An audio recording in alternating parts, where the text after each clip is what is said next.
कराची में इमारतें गिरने के वाकयात, 6 माह में 5 रिहायशी इमारतें जमीन बोस, कई अफराद लुक़्मे अजल बन गए।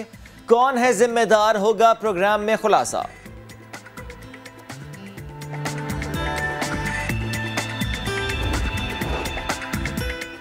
मरी में सयाहों और होटल इंतजामिया में तल्ख कलामी।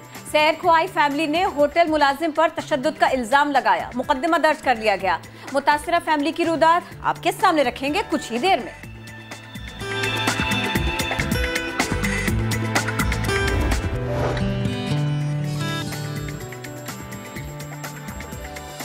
अस्सलामुअलैकुम एंड गुड मॉर्निंग। एक नए हफ्ते में कहते हैं आपको खुश आमदीद। मैं हूं आपके साथ मोहम्मद शोएब और मैं हूं किरण आफ्ताब। आज सिर्फ यही दो मामलात नहीं है हमारे पास में, हमारी टॉप स्टोरीज के अलावा भी बहुत कुछ आपको बताने के लिए। फॉलो अप भी है कुछ अहम तरीन मामलात का, कुछ गुफ्तगू होगी हमारी सियासत पर भी। लेकिन पहले तस्करा होगा कराची का। कराची के बहुत सारे मसाइल हैं और वो मसाइल तो हैं ही, लेकिन वो मसाइल कितने गहरे हैं, उनकी जड़ें कितनी मजबूत हैं, ये आप कमज़ोर और कच्चे मकानों को देखकर जान सकते हैं। कराची का इलाका लियारी, यहाँ 600 गज पर एक इमारत बनाई गई थी। इसका कुछ हिस्सा गिर गया और ये कहने को कुछ हिस्सा है, ये किसी की ज़िंदगी, किसी की जान ले गया, किसी का घर उजड़ गया। इसी सब के नतीजे में 10 अफराद ज़ख्मी भी हुए, जो जाँ बहक हुए उनके बारे में भी आपको बताएंगे। अब इस सारे के सारे सिलसिले में कमिश्नर कराची क्या कहते हैं। कमिश्नर कराची कहते हैं कि शहर भर में मखदूश इमारतों के खिलाफ जल्द अज जल्द ग्रैंड ऑपरेशन शुरू करेंगे।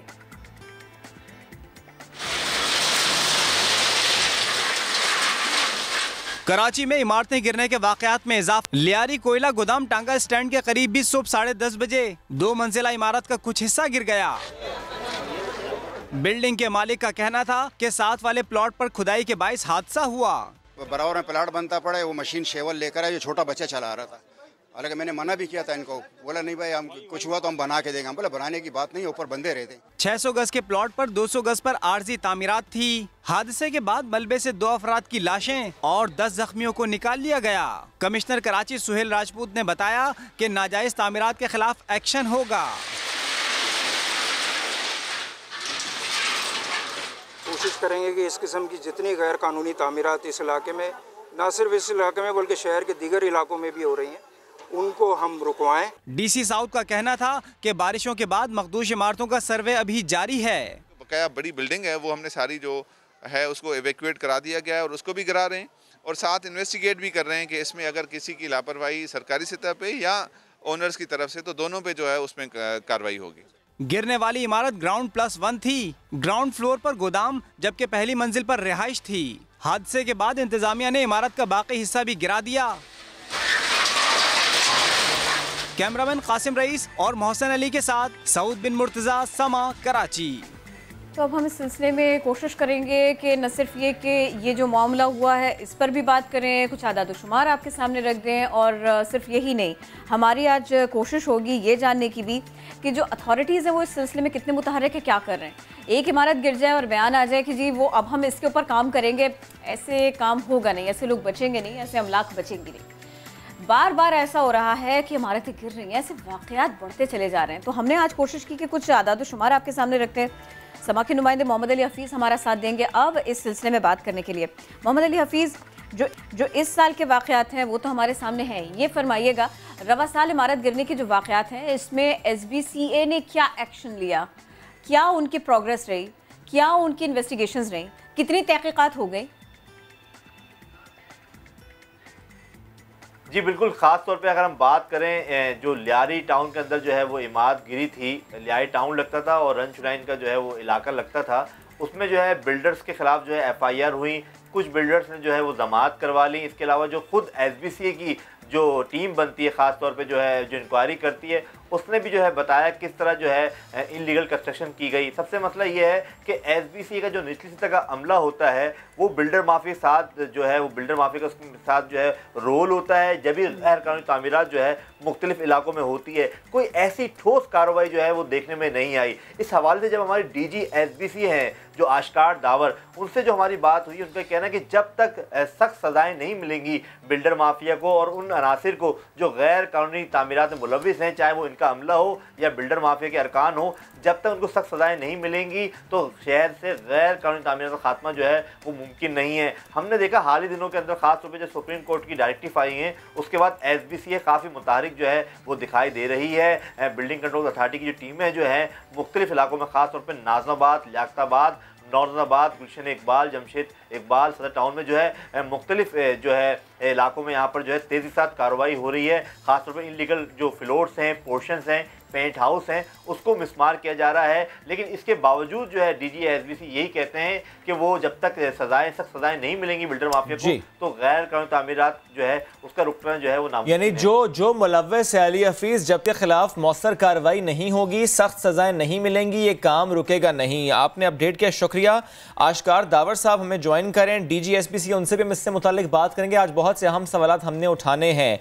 हम जानना ये चाहते हैं कि जब भी कोई इमारत गिरती है, जाहिर है मलबा डाला जाता है सिंध बिल्डिंग कंट्रोल अथॉरिटी पर, इसी पर बात कर लेंगे। आश्कार दावर साहब ने हमें ज्वाइन कर लिया है। सर, अली हफीज ने हमें भी बताया कि आप भी ये कहते हैं कि जब तक अमले के खिलाफ, बिल्डर माफिया के खिलाफ कार्रवाई नहीं होगी, जब तक सख्त सजाएं नहीं दी जाएंगी, तब तक चीजें दुरुस्त समत में नहीं जाएंगी। मैं जानना आपसे ये चाह रहा हूं कि दैट मीन्स आपको मालूम है कि कौन इस काम में इन्वॉल्व रहा है। सर, आपका अमला हो या बिल्डर माफिया, कितनों के खिलाफ आपने अब तक कोर्ट का दरवाजा खटखटाया है? कितनों के खिलाफ आपने FIR कटवाई है? जी, बिस्मिल्लाह, अल्लाहुम्मा सल्ली अला मुहम्मदिन नबील उम्मी व आलिहि वसल्लम तस्लीमा। बहुत बहुत शुक्रिया कि आपने मुझे प्रोग्राम में इन किया है। और SBCA का मौक़िफ़ के हवाले से देखें, जब मैं आपको एक बात बताऊं कि कराची शहर में law and order situation disturb रही है कई डिकेड्स से, और जहां दीगर ख़राबियां रही हैं, जहां दीगर बुराइयां रही हैं, उसमें एक बुराई ये भी है कि लोगों ने इल्लीगल कंस्ट्रक्शन बहुत ज़्यादा करना शुरू कर दी हैं। इसकी वजह शायद यही है कि कराची में आपको पता है यूनिट्स की बहुत ज़रूरत है, बेघर लोग बहुत हैं इस शहर में, माइग्रेशन भी बहुत ज़्यादा हो रही है, नेचुरल प्रोसेस के तहत भी आबादी में इजाफा हो रहा है। तो और बिल्डर्स हजरात जो है हमारे यहाँ, उसमें उनके अप्रूवल, जो रेगुलर अप्रूवल्स के हवाले से बहुत ज़्यादा विंडोज़ खोल दी गई थी। हर विंडो पे जाके बिल्डर परेशान होता था। फिर ये हुआ कि यहाँ से बिल्डर्स ने अपना सरमाया समेटा और दीगर ममालिक में और दीगर शहरों में जाना शुरू कर दिया। जब मौजूदा हुकूमत है, सिंध हुकूमत और वफाकी हुकूमत, इन्होंने सब ने एक प्रोग्राम दिया है, ईज़ ऑफ डूइंग बिजनेस। इस हवाले से ये कहा गया कि जितनी पेंडिंग फाइल्स हैं उनको फ़ौरन अप्रूव किया जाए अगर वो लॉ के अंदर हैं। उस हवाले से अल्हम्दुलिल्लाह मुझे 1 महीना चार्ज लिया हुआ है और मैं अल्लाह का बड़ा शुक्र अदा करता हूँ कि तकरीबन ये समझें कि 80 lakh square feet covered area में अप्रूव कर चुका हूँ लीगल हवालों से। बहुत अच्छी बात है। अब जरा मखदूश इमारतों के बारे में बताइए प्लीज, जल्दी से बताइए। जी बिल्कुल, देखें, मखदूश इमारतें डे बाय डे बेसिस पे बढ़ती चली जा रही हैं। इस वक्त मेरे पास जो रिकॉर्ड मौजूद है, 468 बिल्डिंग्स हैं डेंजरस जो मखदूश हैं, जो पुरानी बनी हुई हैं, मैं उनकी बात कर रहा हूँ। एक वो कंस्ट्रक्शन है जो इलीगल कंस्ट्रक्शन हो रही है, जो 40 गज पे 5वां, 6वां, 7वां फ्लोर डाल रहे हैं। हम दोनों जगहों पे हमने अपने महाज खोले हुए हैं। अगर हम पॉइंट बाय पॉइंट डिस्कशन कर लें, जिस तरह किरण ने आपसे मखदूश इमारतों का पूछा, आपने 400 समथिंग की फिगर बताई है, किस डिस्ट्रिक्ट में कितनी है और उसके लिए आपने क्या किया है? जी बिल्कुल, इसमें देखें 468 बिल्डिंग्स में 200 प्लस जो हैं डिस्ट्रिक्ट साउथ में हैं, जो पुरानी बनी हुई इमारतें हैं। इसके अलावा डिस्ट्रिक्ट सेंट्रल में है, कोरंगी में है, मदीर में है। इस हवाले से हमने अपने मिनिस्टर साहब ने बाकायदा कमेटियाँ बनाई हैं। डिप्टी कमिश्नर इलाके का है, उस कमेटी का सरबराह है, और हम आज से वर्किंग भी शुरू कर रहे हैं। मैं आपको डिस्क्लोज कर देता हूँ कि 468 बिल्डिंग्स में से जो हाई डेंजरस हैं, हाई रिस्क पे हैं, उनको हम डिमोलिश करना शुरू कर रहे हैं। बात प्रॉब्लम ये है कि डिमोलिश करने में कितने अरसे में सर ये तमाम मखदूश इमारतें आप डिमोलिश कर देंगे, और एट द सेम टाइम जो लोग वहां पर मौजूद हैं उनके लिए मुतबादिल निज़ाम, उससे मुतालिक भी बात हुई है? जी, इस पे बिल्कुल पॉलिसी डिसाइडेड है। हमारे ऑनरेबल चीफ मिनिस्टर साहब ने इस समरी को अप्रूव भी कर दिया है। अप्रूव भी कर दिया है। हम ये जो NGOs आ रही हैं, मुख्तलिफ NGOs आ रही हैं, आबाद आ रही है, इसमें वही कहते हैं कि मखदूश इमारतें हमें दीजिए, हम इन टेनेंट्स को किराए पे रखेंगे दूसरी बिल्डिंग में, 2 साल में बना के इनको एज इट इज़ यूनिट देंगे और बाकी जो फ्लोर्स रेशियो में अप्रूव होंगे वो कहते हैं अपने खर्चे निकालेंगे और गवर्नमेंट से शेयरिंग फार्मूले के तहत इस बिल्डिंग को हम बनाएंगे। इस वाले कच्ची आबादियों में भी हम काम कर रहे हैं, कच्ची आबादियों को भी डिस्प्लेस कर रहे हैं इंशाल्लाह ताला। वहाँ भी आप देखेंगे एक नया शहर आबाद होने जा रहा है। ये बहुत सालों की बात नहीं है, चंद महीनों की बात है। बहुत अच्छी बात है कि आप ऐसा करने जा रहे हैं। मैं इसी प्लान के ऊपर बात करने से पहले ज़रा मुझे ये बताएंगे लियारी में ये क्या हुआ था, किस तरह की ये इमारत थी, थोड़ा सा लोगों को अवेयरनेस आएगी, उनको थोड़ा सा अंदाजा होगा कि वो कहाँ रह रहे हैं, किन हैजर्ड्स में रह रहे हैं। मैं इसलिए पूछ रही हूँ। बहुत अच्छा आपने मुझसे सवाल किया। एक्चुअली वही बात जो आप अपने इंटरव्यू में भी मैंने सुन रहा था कि हर मलबा SBCA पे डाल दिया जाता है। ये कोयला गोदाम लियारी का एक इलाका है जहाँ पे ग्राउंड +1 मकान बना हुआ था, नीचे उन्होंने गोडाउन यूज़ कर रहे थे, ऊपर उनके लेबर आराम करते थे। टेयर गार्डर्स की शीट थी टेम्पररी, ऊपर का फर्स्ट फ्लोर था। बार वाले मकान प्लाट वाले ने रात सुबह सवेरे शावल से खुदाई शुरू की, शावल जाके हिट हुआ है, लोड बेरिंग स्ट्रक्चर था, RCC स्ट्रक्चर नहीं था, वो कोलैप्स हो गया। देखें ये चंद लम्हों की मसला होता है और इस मसले को कंट्रोल कर सकते हैं हम सब मिलके। हमने राउंड द क्लॉक अपना इमरजेंसी सेंटर खोला हुआ है। हमने राउंड द क्लॉक अपना इमरजेंसी सेंटर खोला। व्हेन टू कांटेक्ट यू, कब आपको शिकायत करें, कब आपकी तलाश करें? मैं तलाश करने की जरूरत ही नहीं है। हमने अपना नंबर आपके सोशल मीडिया पे, आपके मीडिया के जरिए, आपके चैनल के जरिए, तमाम अखबार के जरिए हमने बताया। 24 घंटे हमारे लोग यहाँ ड्यूटी दे रहे हैं। अगर कहीं ऐसी एक्टिविटी नजर आती है आप प्लीज हमें इन्फॉर्म करें, हमारी टीम वहाँ पहुंची होगी। हमारी टीम विद इन 15 मिनट्स वहाँ पहुँच जाती है। सर थोड़ा सा बता देंगे, अभी ये तो गिरी है ना सर, थोड़ा सा बता देंगे पिछले 1 महीने का डाटा अगर शेयर कर दें, कितनी शिकायत कराची के शहरियों की तरफ से आपको मौसूल हुई और फिर आपने एक्शन लिया? देखें आपने मुझे कहा मैं क्लासिफाई करके बताऊं। देखें एक कंप्लेंट्स मेरे पास आती है इलीगल कंस्ट्रक्शन के हवाले से, एक कंप्लेंट्स आती है डेंजरस बिल्डिंग के हवाले से। इस पूरे 1 महीने में डेंजरस बिल्डिंग के हवाले से कम मेरे ख्याल 6 कंप्लेंट्स मेरे पास आई कि बिल्डिंग टेढ़ी हो रही है, टिल्ट हो रही है। हमने अल्हम्दुलिल्लाह जिला इंतजामिया की मदद से, पुलिस की मदद से फौरी बिल्डिंग खाली कराई है और उनको डेमोलिश कर दिया। इलीगल कंस्ट्रक्शन से मुताल्लिक कितनी शिकायत आई थी सर? इलीगल कंस्ट्रक्शन के हवाले से मेरे पास तकरीबन रोज़ 6 से 8 कंप्लेंट्स आती हैं। हमारे अपने वसाइल हैं, उस हवाले से देखें एक बिल्डिंग हम डायनामाइट के जरिए बिल्डिंग को नहीं उड़ा सकते क्योंकि आजू बाजू की बिल्डिंग होती है। हम उसको हैमरिंग के जरिए, मशीन के जरिए हम डेमोलिश करते हैं। एक दिन में मैक्सिमम 2 बिल्डिंग तोड़ सकते हैं। हम यहाँ 2 तोड़ते हैं, पीछे से 6 और बन जाती हैं। मैं बार ये कहता हूँ कि देखें ठीक है जुर्म हो रहा है, जुर्म करने वालों को आप सजा दें। ये बताइए मुझे, आपने कहा कि आप 2 बिल्डिंग्स तोड़ते हैं, पीछे से 6 बन जाते हैं। क्या मैं इस बात को ये समझूं कि रोजाना कराची में 6 मकामात पर या 6 बिल्डिंग्स में इंक्रोचमेंट्स हो रही हैं, इलीगल कंस्ट्रक्शंस हो रही हैं डेली? इंक्रोचमेंट समथिंग एल्स में इलीगल कंस्ट्रक्शन या बियॉन्ड अप्रूवल की बात कर रहा हूं। बियॉन्ड अप्रूवल की कंप्लेंट आती है, किसी ने अपना कमरा बढ़ा लिया जी, किसी ने अपना कमरा बढ़ा लिया, किसी ने एक्सेस। अब ये बताइए, देखिए आपके भी इल्म में, आपने भी कहीं ना कहीं इससे सफर किया होगा। बहुत तेज बारिश हुई, बहुत ज्यादा बारिश हुई है कराची भर में, तो अब लोग ज़रा खौफज़दा हो गए हैं। लोगों को लगता है कि जो पानी खड़ा हुआ है, जिस पानी को इतनी देर से निकाला गया, उस सब की वजह से जिस इमारत में वो रह रहे हैं या आसपास उनके जो इमारतें हैं उनको नुकसान पहुंचेगा। पानी खड़ा होने की वजह से, बुनियाद में पानी जाने से नुकसान पहुंचेगा, नुकसान पहुंच चुका है। मैंने अपनी टीम में मुसलसल भेज रहा हूँ। देखें पानी वहाँ पे, एक तो ये बारिश का पानी है, दूसरा सीवेज सिस्टम आप देख लें मुसलसल कोलैप्स हो चुका है हमारा। तमाम गलियों में पानी भरा हुआ है। आप देखें बुनियादें क्या है हमारी, आम पुराने मकान ग्राउंड प्लस 1 कल गिरा, क्या बुनियाद है? लोड बेरिंग स्ट्रक्चर था, फाउंडेशन थी नहीं। क्या है इस सिलसिले में आप लोगों की ऑब्जर्वेशन क्या है? कुछ एक इंसान एक अंदाजा लगाता है, अंदेशा होता है सर, हमें खुदा ना खास्ता नुकसान हो सकता है आगे। मेरी ऑब्जर्वेशन ये है कि देखिए हर इदारे को अपने कानून के तहत काम करना चाहिए। Anti encroachment cell, anti encroachment rule मौजूद है, एक्ट मौजूद 2010 का, जिसमें क्लियर कहा गया है कि कोई भी इंक्रोचमेंट होगी तो लैंड होंगे एजेंसी उसकी जिम्मेदार होंगी। वहाँ बिल्कुल साफ बैठ रहते हैं। आज मुझे बताएं कितने तरक्याती इदारों के कितने प्ले ग्राउंड पे इंक्रोचमेंट हो चुकी हैं। सर बाकी इदारों से मुतालिक सवाल हम उन्हीं इदारों से करेंगे।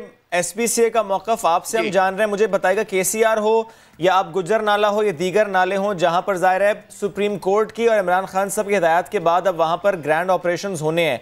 सर ये वो जगह हैं जहां पर जो लोग रहते हैं वो अप्रूवल के बाद रह रहे हैं, उन्होंने किसी ना किसी को पैसे दिए हैं, उनकी यूटिलिटी बिल्स आते हैं, इसमें सर SPCA इन्वॉल्व रहा है? क्या आपको मालूम है कौन रहा है? कोई एक शख्स है, कोई माफिया है आपके अंदर, कौन है?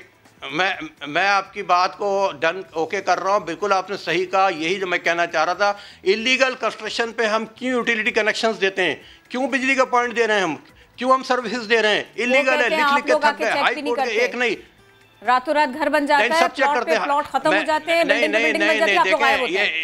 देखें इस तरह बोलना आसान है, फील्ड में जाके आप देखें। हमारे मैं अपनी बात नहीं कर रहा, मैं हाई कोर्ट की बात कर रहा हूँ। हाई कोर्ट्स ने एक नहीं कई केसेस में यूटिलिटी एजेंसीज को वार्न किया कि आप यूटिलिटी एजेंसीज का कोई कनेक्शन नहीं देंगे, वायलेशन हो रही है, क्लियर वायलेशन हो रही है। लेकिन वो जो शख्स जाता है यूटिलिटी कनेक्शन के लिए वो अप्रूवल दिखाता है, वो एसपीसी का भी अप्रूवल दिखाता है, वो फेक हो या रियल हो वो दिखाता है।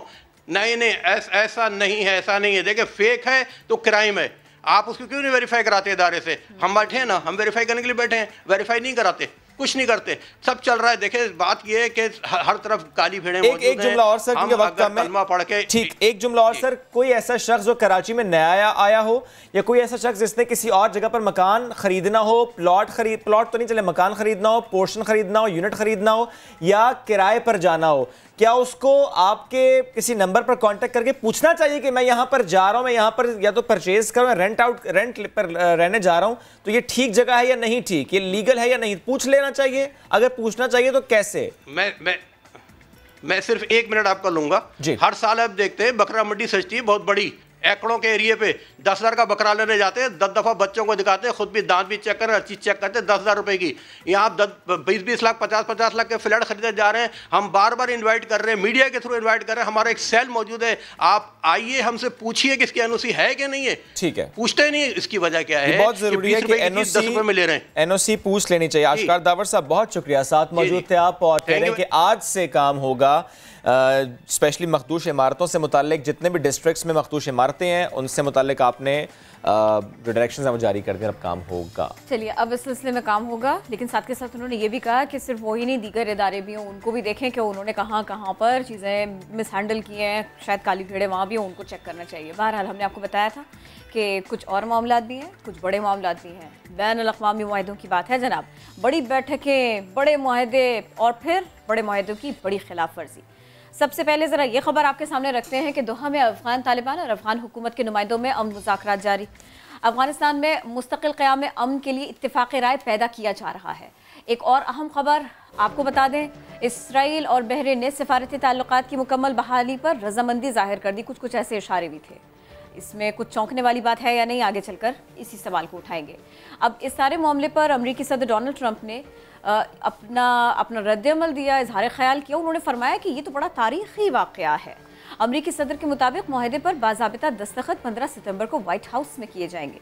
दूसरी जानिब भारत है, भारत वैसे का वैसे ही है जैसा बहुत अरसा हो गया जी मोदी साहब के आने के बाद से मुसलसल कुछ न कुछ गड़बड़ भारत के पेट में रहती है और उसके असरात दिखाई देते हैं। मुसलसल लाइन ऑफ कंट्रोल पर सीज फायर मुआहदे की खिलाफ वर्जी की जा रही है। एक बार फिर भारतीय फौजियों ने तत्तापानी और रक्चक्री सेक्टर पर बिलाश्तियाल फायरिंग की, शहरी आबादी को निशाना बनाया। बहुत सारे मामला एक साथ इकट्ठा हो जाएं तो फिर हम कोशिश करते हैं कि उसके ऊपर तज्जिया हो आपके लिए, कुछ हम जाने कुछ आप समझें। तो जनाब हमने दावत दी इसी सिलसिले में बात करने के लिए दिफाई तज्जियाकार हारिस नवाज साहब हमको ज्वाइन कर रहे हैं। अस्सलाम वालेकुम सर, कैसे हैं आप? वालेकुम अस्सलाम। I am good. सर ये खबर, इस पर सबसे पहले बात कर लेते हैं। अरब ममालिक इसराइल के साथ अपने सफारती ताल्लुकात बहाल कर रहे हैं, मुआहदे किए जा रहे हैं। आप क्या समझते हैं इस किस्म के जो मुआहदे हैं ये फ़लस्तीनियों के साथ कितनी ज़्यादती है? ये मुस्लिम ममालिक की कितनी गैर जिम्मेदारी है? ये कैसा रवैया है? इसको क्या नाम दें?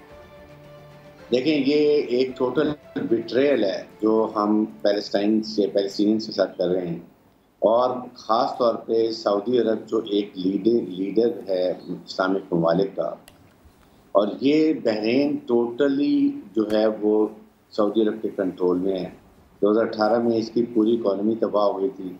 $10 बिलियन इन्होंने दिए थे अरब मुल्कों ने मिल के इसको दोबारा स्टेबल करने के लिए। तो इसका मतलब ये है कि सऊदी अरब ने इसको टेसिट अप्रूवल भी दी है, और उसके बाद ये जाके ये इन्होंने एक्सेप्ट किया इजराइल को। लेकिन ये देखें कितनी बड़ी नाइंसाफ़ी है कि इजराइल ने पैलेस्टीनियन स्टेट नहीं बनाने दी, उनके तमाम इलाके 67 में कब्जा किए, वो वापस लिए। यूनाइटेड नेशन की इसके ऊपर रेजोल्यूशन है। उसके बाद वेस्ट साइड पर जो वेस्ट और जेरूसलम सारी नई डेवलपमेंट्स कर रहा है, वो भी नहीं रुक रहा, और इंतहा से ज़्यादा सिर्फ इसलिए कि they want to lead Israel against Iran. Iran अब इस्लामिक मुल्क है, ईरान से अगर आप ये मुआहदा कर लें हर किस्म का तो बात ख़त्म हो जाएगी। लेकिन मेरे ख्याल में बाकी अरब ममालिक अभी नहीं करेंगे, क्योंकि अरब अवाम जो हैं they are not happy, they are definitely, वो बहुत सख्त नाराज़ भी हैं, और इसी वजह से सऊदी अरब ने इजराइल को रिकगनाइज करने को डिले किया। आई थिंक नाउ वो एक ग्राउंड प्रिपेयर करेंगे, उनके जो रिलीजियस स्कॉलर्स हैं वो अपने अवाम को फतवा देंगे और उसके बाद शायद ये करें, क्योंकि इजराइल की जो फ्लाइट्स हैं वो भी सऊदी अरब ने अलाउ की ऊपर से गुजर के UAE गई हैं। तो ये आई थिंक ये बात तो सर ये मुसलमानों के जो जो जो, जो यहाँ पाकिस्तान में जो दीगर कंट्रीज हैं, ये तो उनके दिल पर से गुजरा है, ये जुल्म की तरह गुजरा है।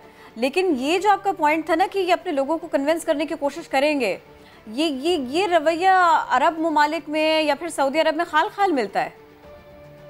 लेकिन ये बहुत ही अफसोस की बात है ना कि ख़ास तौर पे अगर अमेरिकन प्रेसिडेंट ट्रंप जो है वो इलेक्शन से पहले क्रेडिट लेना चाहते हैं और जो इस वोट को वो ग्रैब करना चाहते हैं, क्योंकि अभी तक जो एक स्टडी चल रही है उसमें ही इज लूजिंग, और जो बाइडन इज नाउ जो है वो उनसे ज़्यादा आगे निकले हैं। तो वो हर हरबा इस्तेमाल कर रहे हैं। इवन अफगानिस्तान में आप देखें तो वो जल्दी से जल्दी अपने टुट को निकालना चाह रहे हैं, ये वो बात करना चाहते हैं। लेकिन इशू ये कि उनके अपने इंटरेस्ट हैं सिर्फ, लेकिन हम लोग ये रियलाइज करते हैं कि हम कितना कॉम्प्रोमाइज़ करते हैं। आई मीन अरब ममालिक के जो बेसिक स्टांस था वो जस्ट स्टैंड यही था कि जब तक इसराइल को रिकग्नाइज नहीं करेंगे, जब तक वो टू स्टेट वहाँ पर नहीं बनाई जाएंगी और पैलेस्टाइन को अपना हक नहीं दिया जाएगा वहाँ पर एक एरिया में। आपने कुछ भी नहीं किया, आप उसको रिकग्नाइज करें, मतलब इंतहा कर दी। और फिर जब पाकिस्तान या टर्की, आप देखें टर्की ने कितना सख्त कंडेम किया है। एग्जैक्टली। और ये एक वाहिद मुल्क है जो खुल के सामने बात करता है। इसी तरीके से पाकिस्तान ने भी कंडेम नहीं किया, लेकिन पाकिस्तान ने अपना नुकता बता दिया कि हम किसी हालत में इसको रिकग्नाइज नहीं करेंगे। तो ये चीज़ें समझने की अरब ममालिक को, लेकिन मेरे ख्याल में वो इतने कंट्रोल में आ गए अमेरिकन के। और ये ज़्यादा बिगाड़ सर थोड़ा सा ना, मैं चाह रही थी कि अगर आप इसके ऊपर भी रोशनी डालें सर। ये गल्फ वॉर के बाद से जो एक गेम शुरू हुई, ये सब उसकी वजह से होता रहा। इराक, फिर वो कुवैत के ऊपर, फिर वो सऊदीया के पास आना, ये थोड़ा सा इसको समझाइए सर। ये पूरा प्लान किया हुआ है। अमेरिकन 20 साल पहले प्लानिंग करते हैं, और मैं गल्फ वॉर में खुद भी सऊदी अरब में था, इसलिए ये सारी प्लानिंग उस वक्त थी। कैसे कुवैत में पहले तो अमेरिकन ने जो इराक को इंस्टिगेट किया, उनकी जो एम्बेसडर थी उन्होंने कहा कि तुम चले जाओ कुवैत में, वी विल शूट। जब वो चले गए उसके बाद जाके उनको पूरा प्लान कर लिया, और पूरे जिस तरीके से इराक पे हमला, कुवैत पे उन्होंने वापस लिए, इराक पे हमला किया, उसकी ग्राउंड तैयार की। बेसिकली आपने देखा भी 2003 के अंदर जाके किस तरीके से इराक पे हमला किया गया, इराक को न्यूट्रलाइज किया गया, और उसके सारी जो थी ऑयल रिफाइनरी थी उन पर कब्जा कर लिया गया। फिर उसके बाद जब से स्टार्ट हुआ था, और आपने देखा कि ये 4-5 साल पहले लीबिया को पूरा उन्होंने कंट्रोल करके गद्दाफी को ख़त्म कर दिया, क्योंकि वहाँ पर उसने इतने अपने वहाँ को खुशहाल रखा हुआ था, वो ख़त्म कर दिया। सीरिया आप देख लें, फिर उसके बाद आप यमन देखें। और सर वो अरब स्प्रिंग, उसका क्या किस्सा है इस सब में? वो सारी ये अरब स्प्रिंग में तो सारा कुछ हुआ है, ये उस वजह से हुआ। और फिर इन्होंने इवन जब ये कुवैत की प्रॉब्लम होती है अरब स्प्रिंग में, तो सऊदी अरब ने अपने लोगों पर जो अरब कंट्री का मुल्क के वहाँ पर ट्रूप भेजे उसको कुवैत को स्टेबलाइज करने के लिए। तो वो अंडर इतना ऑब्लिगेशन है। बात ये कि सिर्फ पाकिस्तान में भी यही कोशिश है, और अभी तक कोशिश यही नैरेटिव है। लेकिन खुदा का शुक्र है कि हमारी आर्म फोर्सेज जो हैं वो इतनी स्ट्रॉन्ग है कि हमने मुल्क से दहशतगर्दी ख़त्म इसलिए कर दी कि पाकिस्तान की अवाम और फ़ौज आपस में जो एतमाद है उसकी वजह से हमारी फ़ौज बहुत स्ट्रॉन्ग है। हमारी फ़ौज लड़ाका दुनिया की। बेशक अब वो चाहते ये नैरेटिव है कि किसी तरीके से जो है इंडिया चाहता है कि पाकिस्तान की फ़ौज और अवाम को दूर कर दो, फौज को कमजोर करो, और खुदा न खास्ता पाकिस्तान के खुदा न खास्ता ये बॉन्ड कभी भी नहीं टूट सकता। इंशाल्लाह अवाम और अफवाज का प्यार कभी नहीं टूट सकता, ये एतमाद कभी नहीं टूट सकता। सर मैं जानना आपसे ये चाह रहा हूँ, बिकॉज हम डिस्कस सऊदी अरब को ज़्यादा कर रहे हैं। मुझे सर ये बताइएगा कि जब हम देखते हैं कि US influence on Saudi Arabia और एक तरफ हम देखते हैं Chinese heavy investments in Iran, ज़ाहिर Saudi Arabia is not happy with that. ऐसे में सर अगर ऐसा होता है कि एक ऐसा ब्लॉक इमर्ज होता है लेड बाय चाइना और ज़ाहिर सऊदी अरब का स्टैंड मुख्तलिफ है, तो पाकिस्तान कहाँ स्टैंड करेगा? हमारे diplomatic relations with Saudi Arabia और ज़ाहिर हमारे रिलेशनशिप विद चाइना दोनों इक्वली इंपॉर्टेंट है, बट हम किस तरफ स्टैंड करेंगे फिर? देखें, हर मुल्क अपनी नेशनल इंटरेस्ट को मद्देनजर रखते हुए नेशनल पॉलिसी और फॉरेन पॉलिसी को परसू करता है, और then with the time you keep changing. I think Pakistan ने बिल्कुल सही रखा हुआ है कि हमने चाइना, ईरान के साथ हमारे ताल्लुकात बेहतर हो गए हैं, रशिया के साथ बेहतर हो गए हैं, तुर्की है, मलेशिया है, इंडोनेशिया है, फिर कतर। ये एक नया ब्लॉक इमर्ज कर रहा है जिसकी वजह से सऊदी अरब को प्रॉब्लम थी और पाकिस्तान को पुश किया गया कि वो को ना जाएं वहाँ पर उस पर में। चलो पॉइंट इज कि हमने बहुत कुछ कर लिया, उसके बाद से सऊदी अरब का एटीट्यूड भी देख लिया। ओआईसी ने कश्मीर के लिए क्या किया, कुछ परवाह नहीं की, क्योंकि उनके अपने इंडिया का इंटरेस्ट हैं। तो जब हमारे अपने इंटरेस्ट हैं तो इसके लिए यही प्रॉब्लम है कि पाकिस्तान पूरी कोशिश कर रहा है कि हम CPEC बना लें, इकोनॉमिक तरक्की कर लें, then we are not dependent on IMF। Exactly, focus हमारा ये है। जब आप इन मुल्कों में डिपेंडेंट हो जाते हैं तो आपकी प्रॉब्लम हो जाती है।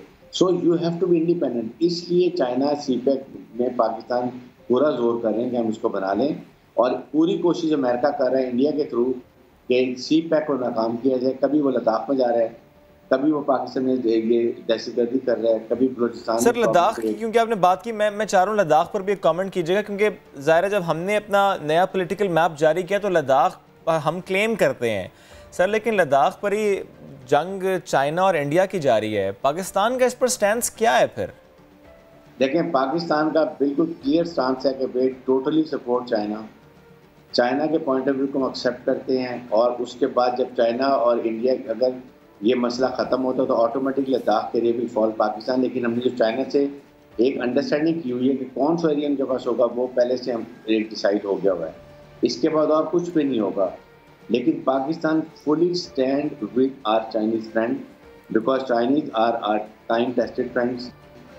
जहाँ वो हमें हर मौके पे हमारे साथ वो खड़े होते हैं, इसलिए हमारी रिस्पॉन्सिबिलिटी है as a state of Pakistan कि हम चाइना के साथ खड़े हों। अगर इंडिया वहाँ पर और दोबारा एस्केलेशन करता है कि उसको और मार पड़े, जितना चाइना को मार पड़ेगी पाकिस्तान के लिए बेहतर हो। ठीक, जितनी मार पड़ेगी इंडिया को पाकिस्तान के लिए बेहतर है। ठीक है, बहुत शुक्रिया हारिस नवाज साहब, साथ मौजूद थे आप। खित्ते की सूरत हाल और जो आलमी मुआहदे, फिर मुआहदों की खिलाफ वर्जियाँ भी हो जाती हैं, उससे क्या असरात मुरतब हो रहे हैं और होंगे, उससे मुतालिक हम गुफ्तगू कर रहे थे। बढ़ते हैं आगे एक अहम मौजू की जानिब। लाहौर सियालकोट मोटरवे ज़्यादती केस की बात कर लेते हैं, जिसे मुलजिम करार दिया गया वकारुल हसन। इसने खुद गिरफ्तारी दी। मुलजिम ने पुलिस हुकाम के सामने जुर्म तस्लीम बहरहाल नहीं किया। रियाज अहमद ने इससे मुतालिक रिपोर्ट तैयार की, आपको दिखाते हैं।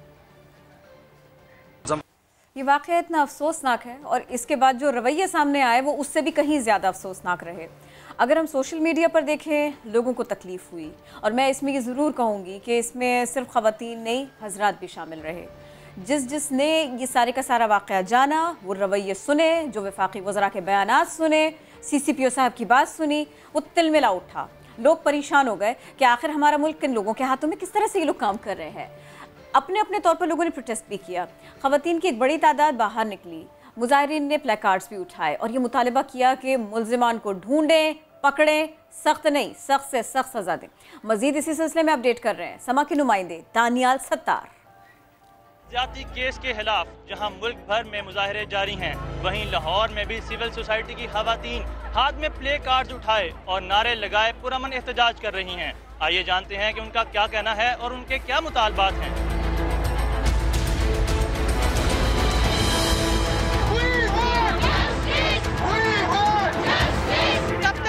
मातम मनाते रहेंगे, ज़ैनब का मातम, मरवा का मातम, हिबा का मातम, किसी का भी, किसी बेटी का भी।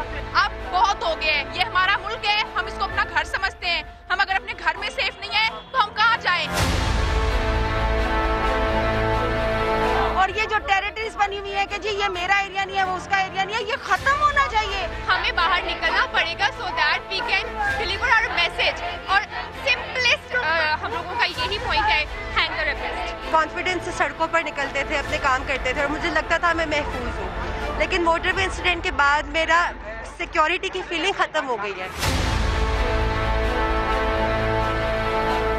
रेपिस्ट को सजा दी जाए और वो सजा ऐसी होनी चाहिए जिसका कोई इम्पैक्ट हो और उसके बाद ये सब कुछ बंद हो, कमी आए इस सारी चीज में और हम लोगों के लिए हमारी सड़कें, हमारा मुल्क महफूज हो।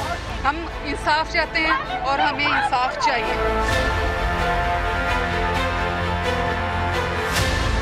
मुजाहिरीन का कहना है कि खवातीन से ज्यादती के वाक़यात की रोकथाम के लिए ठोस इक़दाम किए जाएं और खवातीन के तहफ़्फ़ुज़ को मुल्क भर में यकीनी बनाया जाए। एहतजाज हो रहा है, सिर्फ लाहौर में ही नहीं मुल्क भर में हो रहा है, हर शहर में हो रहा है। अवाम एहतजाज कर रहे हैं, लेकिन अवामी नुमाइंदे क्या कर रहे हैं? अवामी नुमाइंदों से जब सवाल होता है तो वो सिर्फ और सिर्फ एक ही बात करते दिखाई देते हैं, फोरेंसिक लैब ये तो हमने बनाई थी। जवाब आता है भैया आपने नहीं बनाई थी, ये तो किसी और ने बनाई थी।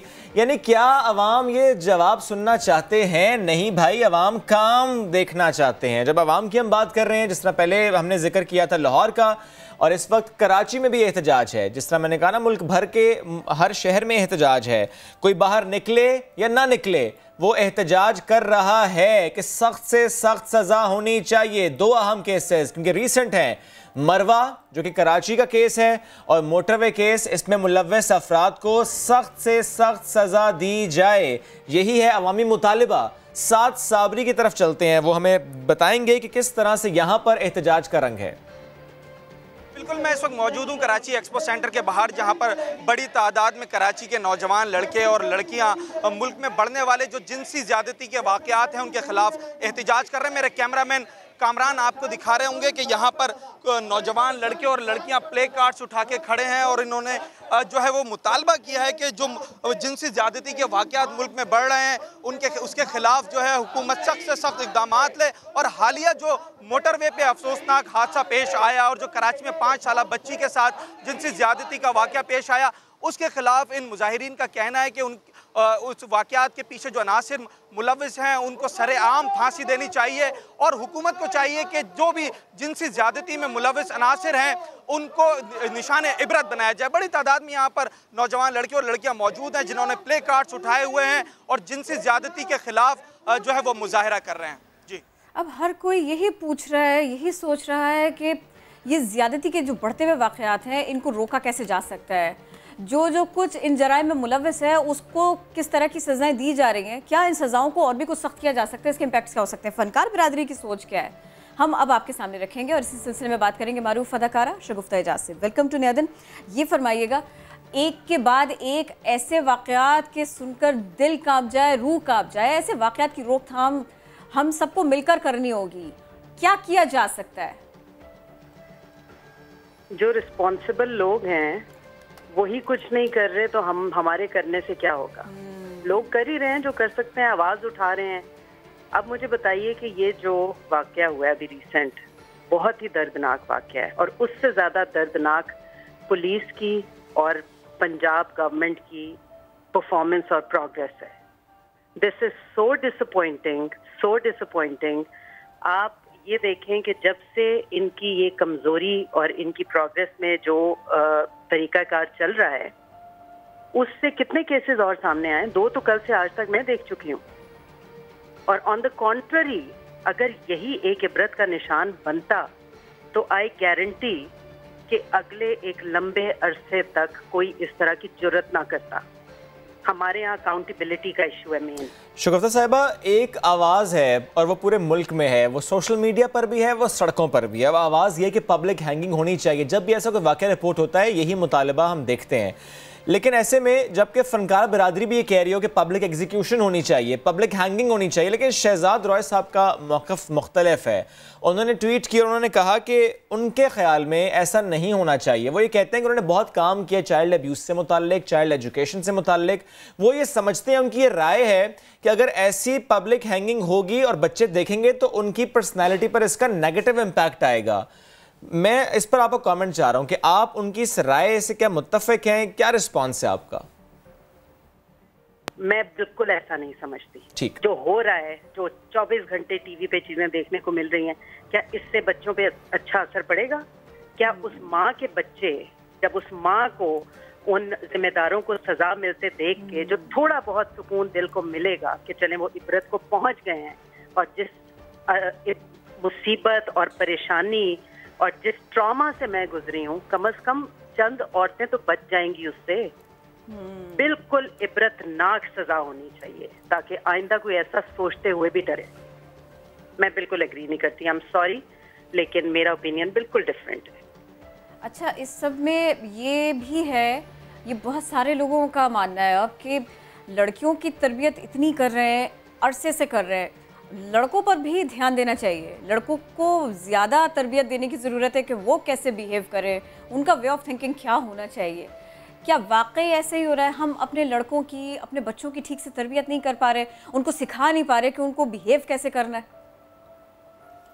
देखें, एक दुख की बात तो मेजॉरिटी, मैं कहूँगी मेजॉरिटी पाकिस्तानियों में ये है, मेल डोमिनेंस का एक इशू तो है हमारी फैमिलीज में कि जी अगर भाई छोटा भी है तो नहीं इसकी बात तुमने सुननी है क्योंकि भाई है, क्योंकि मर्द है।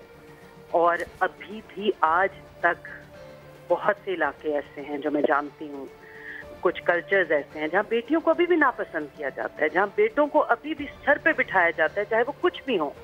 अब जब आप उठा के 2 जूते नहीं मारेंगे अपनी औलाद को उनकी गलतियों पे, तो वो कैसे सुधरेंगे? उनको कैसे पता चलेगा कि भाई क्या गलत है क्या सही है? ये चीजें तो आपने बचपन से ही सिखानी है। औरत का एहतराम, जब माँ अपना एहतराम सिखाती है तो उसको यही सिखाती है ना कि भाई औरत का एहतराम करना है तुमने। तो basically this training starts from home, और दोनों की इक्वल मैं कहूँगी होनी चाहिए तरबियत, लेकिन ये इक्वालिटी हमारे आनी होती, इस चीज़ को बदलने की जरूरत है। नो डाउट शगुफ्ता साहिबा, नो डाउट जब तरबियत की बात हो रही है लड़कों पर ज़्यादा ध्यान देने की ज़रूरत है, क्योंकि माँ और बहन अपने बेटे और भाई के गुनाहों पर, उनकी गलतियों पर पर्दा डाल देती हैं। इसकी वजह से फिर सोसाइटी में मसाइल होते हैं। साथ मौजूद थी आप, बेहद शुक्रिया। एक ब्रेक लेनी है, वापस आते हैं, स्टे विद अस।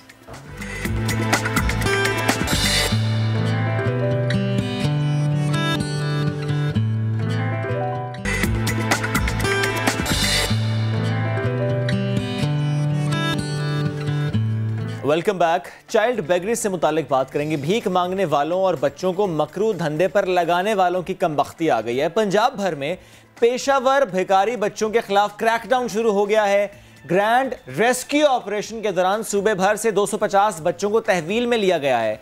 इस अहम कार्रवाई से मुतालिक हम बात करेंगे और आगे चलकर सिचुएशन कैसे बेहतर की जा रही है, क्योंकि जाहिर है सिर्फ उन बच्चों को किसी चौक चौराहे से उठा लेना हल नहीं है। Rehabilitation is the important fact, जिस पर डेफिनेटली काम हो रहा होगा। Chairperson child protection bureau Punjab सारा अहमद ने हमें ज्वाइन किया, उनसे बात करते हैं। सारा, बहुत शुक्रिया आपके वक्त का। प्लीज फरमाइएगा, ये क्रैकडाउन तो हो गया, या अभी ज़ाहिर मजीद भी अगर होना है तो वो तो हो जाएगा, पेशावर भिखारी बच्चों को तहवील में ले लिया जाना, इसके साथ साथ ये प्लीज़ बताइएगा मुझे कि अनासिर कौन है इनके पीछे जो इन्हें यहाँ पर तैनात करते हैं, इनको यहाँ पर डेली बेसिस पर लेकर आते हैं? बहुत बड़ी अचीवमेंट है क्योंकि पूरे ग्रो हमने देखा कि वो पीछे था, और ये भी हमारे ऑफिसर्स ने चाइल्ड प्रोटेक्शन ब्यूरो का आइडेंटिफाई किया है, और इनके खिलाफ कार्रवाई बहुत मीनिंगफुल रहेगी, क्योंकि जब दूसरे लोग देखेंगे कि ये हो रहा है और अब अकाउंटेबिलिटी की जा रही है, पनिशमेंट का नेटवर्क एस्टैब्लिश किया जा रहा है, जिसको सज़ा दी जा रही है, तो लोग डरेंगे और इस जुर्म से दूर रहेंगे। दूसरी बात, हम जो बच्चों को उठाते हैं वो अपनी तहवील में ले आते हैं ब्यूरो में, वो भी एक तरह से उनके लिए पनिशमेंट होती है, क्योंकि वो अपने माँ बाप से जो कि उनको गदागरी में डालते हैं, फोर्स करते हैं, जो दूसरा एक सेगमेंट है उसमें उनको पनिशमेंट मिलती है, तो वो फिर दोबारा करते हुए डरते हैं। और फिर इसलिए हमारी कोशिश होती है कि यहाँ पे जो स्टे है हम वो 1 महीने तक रखें, ताकि बच्चों को यहाँ पे हम रिहेबिलिटेट भी करें, सिर्फ बेसिक सहूलियात नहीं लेकिन रिहेबिलिटेशन और उनकी काउंसलिंग भी करें, और फिर उनको उनके माँ बाप से मिलवाया जा सके, वो भी चाइल्ड प्रोटेक्शन कोर्ट के थ्रू होता है। थोड़ा सा ये भी बता दीजिए कि चाइल्ड प्रोटेक्शन ब्यूरो का तरीक़ाकार क्या होता है? मसलन किसी पेशावर भिखारी बच्चे को तहवील में लेना, फिर इसके बाद आप लोग क्या करते हैं?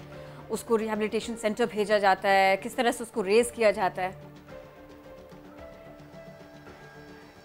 जी बिल्कुल, चाइल्ड प्रोटेक्शन ब्यूरो करता ये है कि बच्चे को तहवील में लेता है, यहाँ पे आके उनको खाना पीना, कपड़े, सारी बेसिक सहूलियात फराहम की जाती हैं। उसके अलावा रिहेबिलिटेशन यहीं पे की जाती है। हमारे पास एक टीम है साइकोलॉजिस्ट की और काउंसलर्स, जो कि बच्चों की ट्रेनिंग करते हैं, काउंसलिंग करते हैं, साइकोलॉजिकल कभी हमारे पास चाइल्ड अब्यूज़ विक्टिम्स आते हैं, कभी टॉर्चर का शिकार बच्चे आते हैं, कभी गदागर बच्चे आते हैं, कभी मिसिंग बच्चे आते हैं। सबको जहनी एक कैफियत का शिकार होते हैं, उसको हेल्प करने के लिए हम उनकी काउंसलिंग करते हैं। सही सारा, चूँकि महंगाई, गुर्बत, ये बहुत बड़े मसले हैं पाकिस्तान के, तो ये कैसे मालूम हो जाता है कि जो भीख मांग रहा है वो मुस्तहिक है या कि वो पेशावर है? क्योंकि अगर कोई मुस्तहिक बच्चा होगा तो फिर उसकी मदद करना और कफालत करना ये जिम्मेदारी तो रियासत की होती है, लेकिन क्योंकि आप लोग इस पर काम करें, तरीक़ेकार फिर क्या होता है? जी बिल्कुल, देखिए हमें पता चल जाता है जब हम बच्चे को लेके आते हैं, अगर उसके पीछे कोई वारिस आ जाते हैं, लोग लेने आ जाते हैं, तो इसका मतलब होता है कि वो एक उसके पेरेंट्स ने उसको डाला है बेगरी में। अगर उसके पीछे कोई नहीं आता, इसका मतलब है वो अकेला है, अबैंडन्ड है। तो इस बच्चे के साथ रिकॉर्ड मौजूद होता है, और जब उसको लेने कोई नहीं आता तो हम उसको वापस सड़कों पर नहीं छोड़ सकते जहाँ वो गैर महफूज हो। चाइल्ड प्रोटेक्शन ब्यूरो ऐसे बच्चों को यहाँ पर पनाह देता है, यहीं पर रखता है, शेल्टर देते हैं। ये वाहिद इदारा है जो कि रियासत मदीना की एक परफेक्ट एग्जाम्पल है कि बच्चों को यहाँ पे मुफ्त तालीम, state of the art school है हमारा अपना, मुफ्त तालीम दी जा रही है, हुनर सिखाया जा रहा है, हमारे पास हुनर का यहाँ इस्टेब्लिश्ड है, हमने पब्लिक प्राइवेट पार्टनरशिप के थ्रू किया है। फिर उनको खाना पीना, उनकी स्पोर्ट्स, उनका म्यूज़िक, उनकी दीनी तालीम, हर तरह की तालीम उनको यहाँ फराम की जा रही है। सारा, एक बात बताइए, जो छोटे छोटे मासूम बच्चे जिनको रेप किया जाता है, खुदा न खास्ता उनकी जान ले ली जाती है, आई मीन विक्टिम हो या फिर सर्वाइवर्स हो। मैं अभी कराची का वाक़या, कराची की मरवा, इसकी बात कर लेती हूँ। जो इस तरह के केसेस आप लोगों के पास आते हैं, तो फिर उसके बाद आप लोग कैसे रिस्पॉन्स करते हैं? चाइल्ड प्रोटेक्शन ब्यूरो किस तरह से काम करता है, क्या किरदार अदा करता है? ऐसे वाक़यात पंजाब में भी आते हैं, सिंध में भी आते हैं। जो वाक़या पंजाब में आता है उसमें हम 100% नोटिस लेते हैं, उसमें कार्रवाई करते हैं, इंटरवीन करते हैं, फैमिली को लीगल असिस्टेंस प्रोवाइड करते हैं। मुलजिम जो होता है उसको पकड़वाने में पुलिस के साथ हम FIR, ज़्यादातर मुद्दई हम बनते हैं और FIR दर्ज करवाते हैं, और फिर केस को NGOs के साथ मिलकर फॉलो अप भी करते हैं। बहुत शुक्रिया सारा, आप हमारे साथ थी, सिलसिला कर रही थी। बात ये नहीं है कि हमें अपने बच्चों के लिए सेफ़ इन्वायरमेंट बनाना है, बात यह है कि हमें अपनी ख़वातीन के लिए भी ऐसा इन्वायरमेंट बनाना है कि वो बिल्कुल आज़ादी के साथ आएँ, जाएँ, काम करें, अपने मामलात ज़िंदगी जो है ना उसको निभाती रहें। ये माहौल बना के देंगे तभी हम तरक्की करेंगे, क्योंकि ये तो तयशुदा बात है ना शुएब कि इकोनॉमी को अगर बूस्ट देना है तो ख़वातीन को मर्दों के शाना बशाना काम करना है। एग्जैक्टली करना है, बिकॉज अगर 50-51% ख़वातीन है तो काम करना होगा। लेकिन किरण, इसमें मामला ये रहा माजी में अगर हम देखें कि कुछ स्पेसिफिक शोबे थे जो कि ख़वातीन के लिए मौजूद समझे जाते थे, जैसे कि टीचिंग, जैसे कि मेडिसिन या डॉक्टर्स, लेकिन अब ऐसा नहीं है। अब हर फील्ड में तो आ रही है। लेकिन किरण, मेरे पास बड़ी अच्छी खबर है इससे मुतालिक, KP से है वो खबर कि खातून है, वो पहली बार ऐसा हो रहा है कि पूरी जो उनकी टीम है ना वो खवातीन पर ही मुश्तमिल है। प्रोडक्शन हाउस वो चला रही हैं, all ladies in the house. Sajjad Haider की रिपोर्ट है इस पर।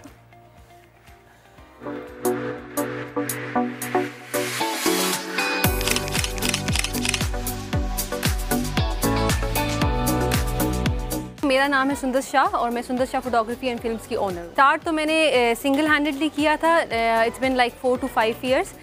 उसके बाद जो है वक्त के साथ साथ ये बढ़ता गया। पहले सिर्फ फोटोग्राफी थी, फिर वीडियोग्राफी को भी इंट्रोड्यूस कराया। अब ये है कि अब प्रोडक्शन टीम जो है उसमें फुल फीमेल टीम है जो हर इक्विपमेंट पे काम करती है, फ्रॉम स्टार्ट टू फिनिश, यानी एडिटिंग तक भी लड़कियाँ ही करती हैं।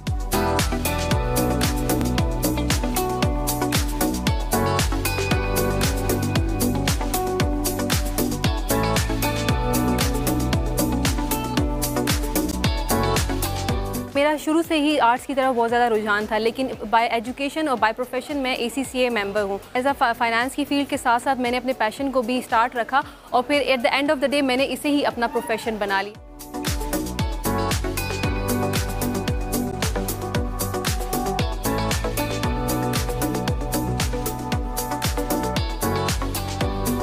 मेरी फैमिली की सपोर्ट सबसे बड़ी थी। स्टार्ट में तो थोड़ी मुश्किलात थी क्योंकि शुरू में ऐसी नज़रों का सामना होता था कि लोग ऐसे अजीब नज़रों से देखते थे कि ये लड़कियां तस्वीरें लेने आ गई हैं। वक्त के साथ साथ हमारे काम ने प्रूव किया है कि हम सिर्फ तस्वीरें नहीं लेते, हम उनकी मेमोरीज़ को इतने अच्छे तरीके से सेव करते हैं with their privacy and their purdah culture.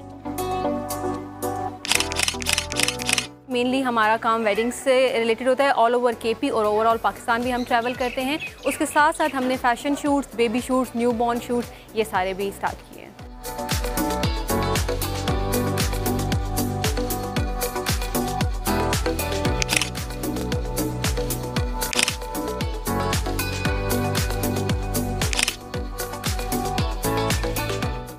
का तो बहुत अच्छा रिस्पांस है, they are like really happy. और क्योंकि उनके घर के मर्दों को बहुत ज़्यादा सेटिस्फेक्शन होती है कि लड़कियां हैं, करें शूट जैसे कर रही हैं, जो कुछ पहनना है, जैसे तैयार होना है।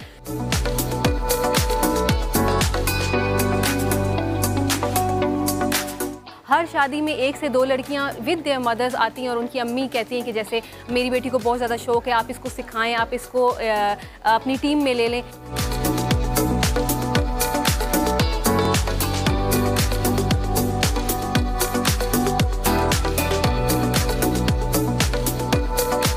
खुद भी स्टूडेंट हूँ, लेकिन शौक़ था एक आने का इस फील्ड में, और एक कैमरा लिया था, बस घर में जाके प्रैक्टिस करती या ऐसी दोस्तों वगैरह की तस्वीर पे। उसके बाद इनकी टीम में आई, मैंने खूब ज़ोर लगाया कि मैं इस फील्ड में आऊँ। इसके अलावा फिर सुंदस तो काफ़ी टाइम से काम कर रही है, लेकिन मैं तकरीबन 2 साल से उनकी टीम में काम कर रही हूँ, तो इन्होंने काफ़ी कुछ सिखाया मुझे और काफ़ी कुछ सीखने को मिला है। जितना भी मैं सीखी हूँ इनकी टीम में सीखी हूँ। काफ़ी अच्छा माहौल रहा है यहाँ पे। मुझे इतना अंदाज़ा नहीं था कि पेशावर में इस तरह का कोई हमें अपॉर्चुनिटी मिल सकती है, लेकिन काफ़ी अच्छी अपॉर्चुनिटीज़ मिली और काफ़ी अच्छे माहौल में हम काम करें, तो इसलिए बहुत अच्छा चल रहा है।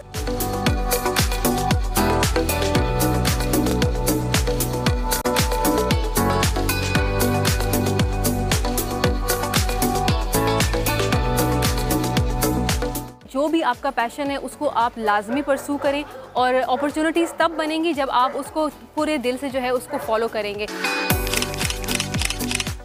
ब्रेक लेते हैं, वापस आते हैं, स्टे विद अस।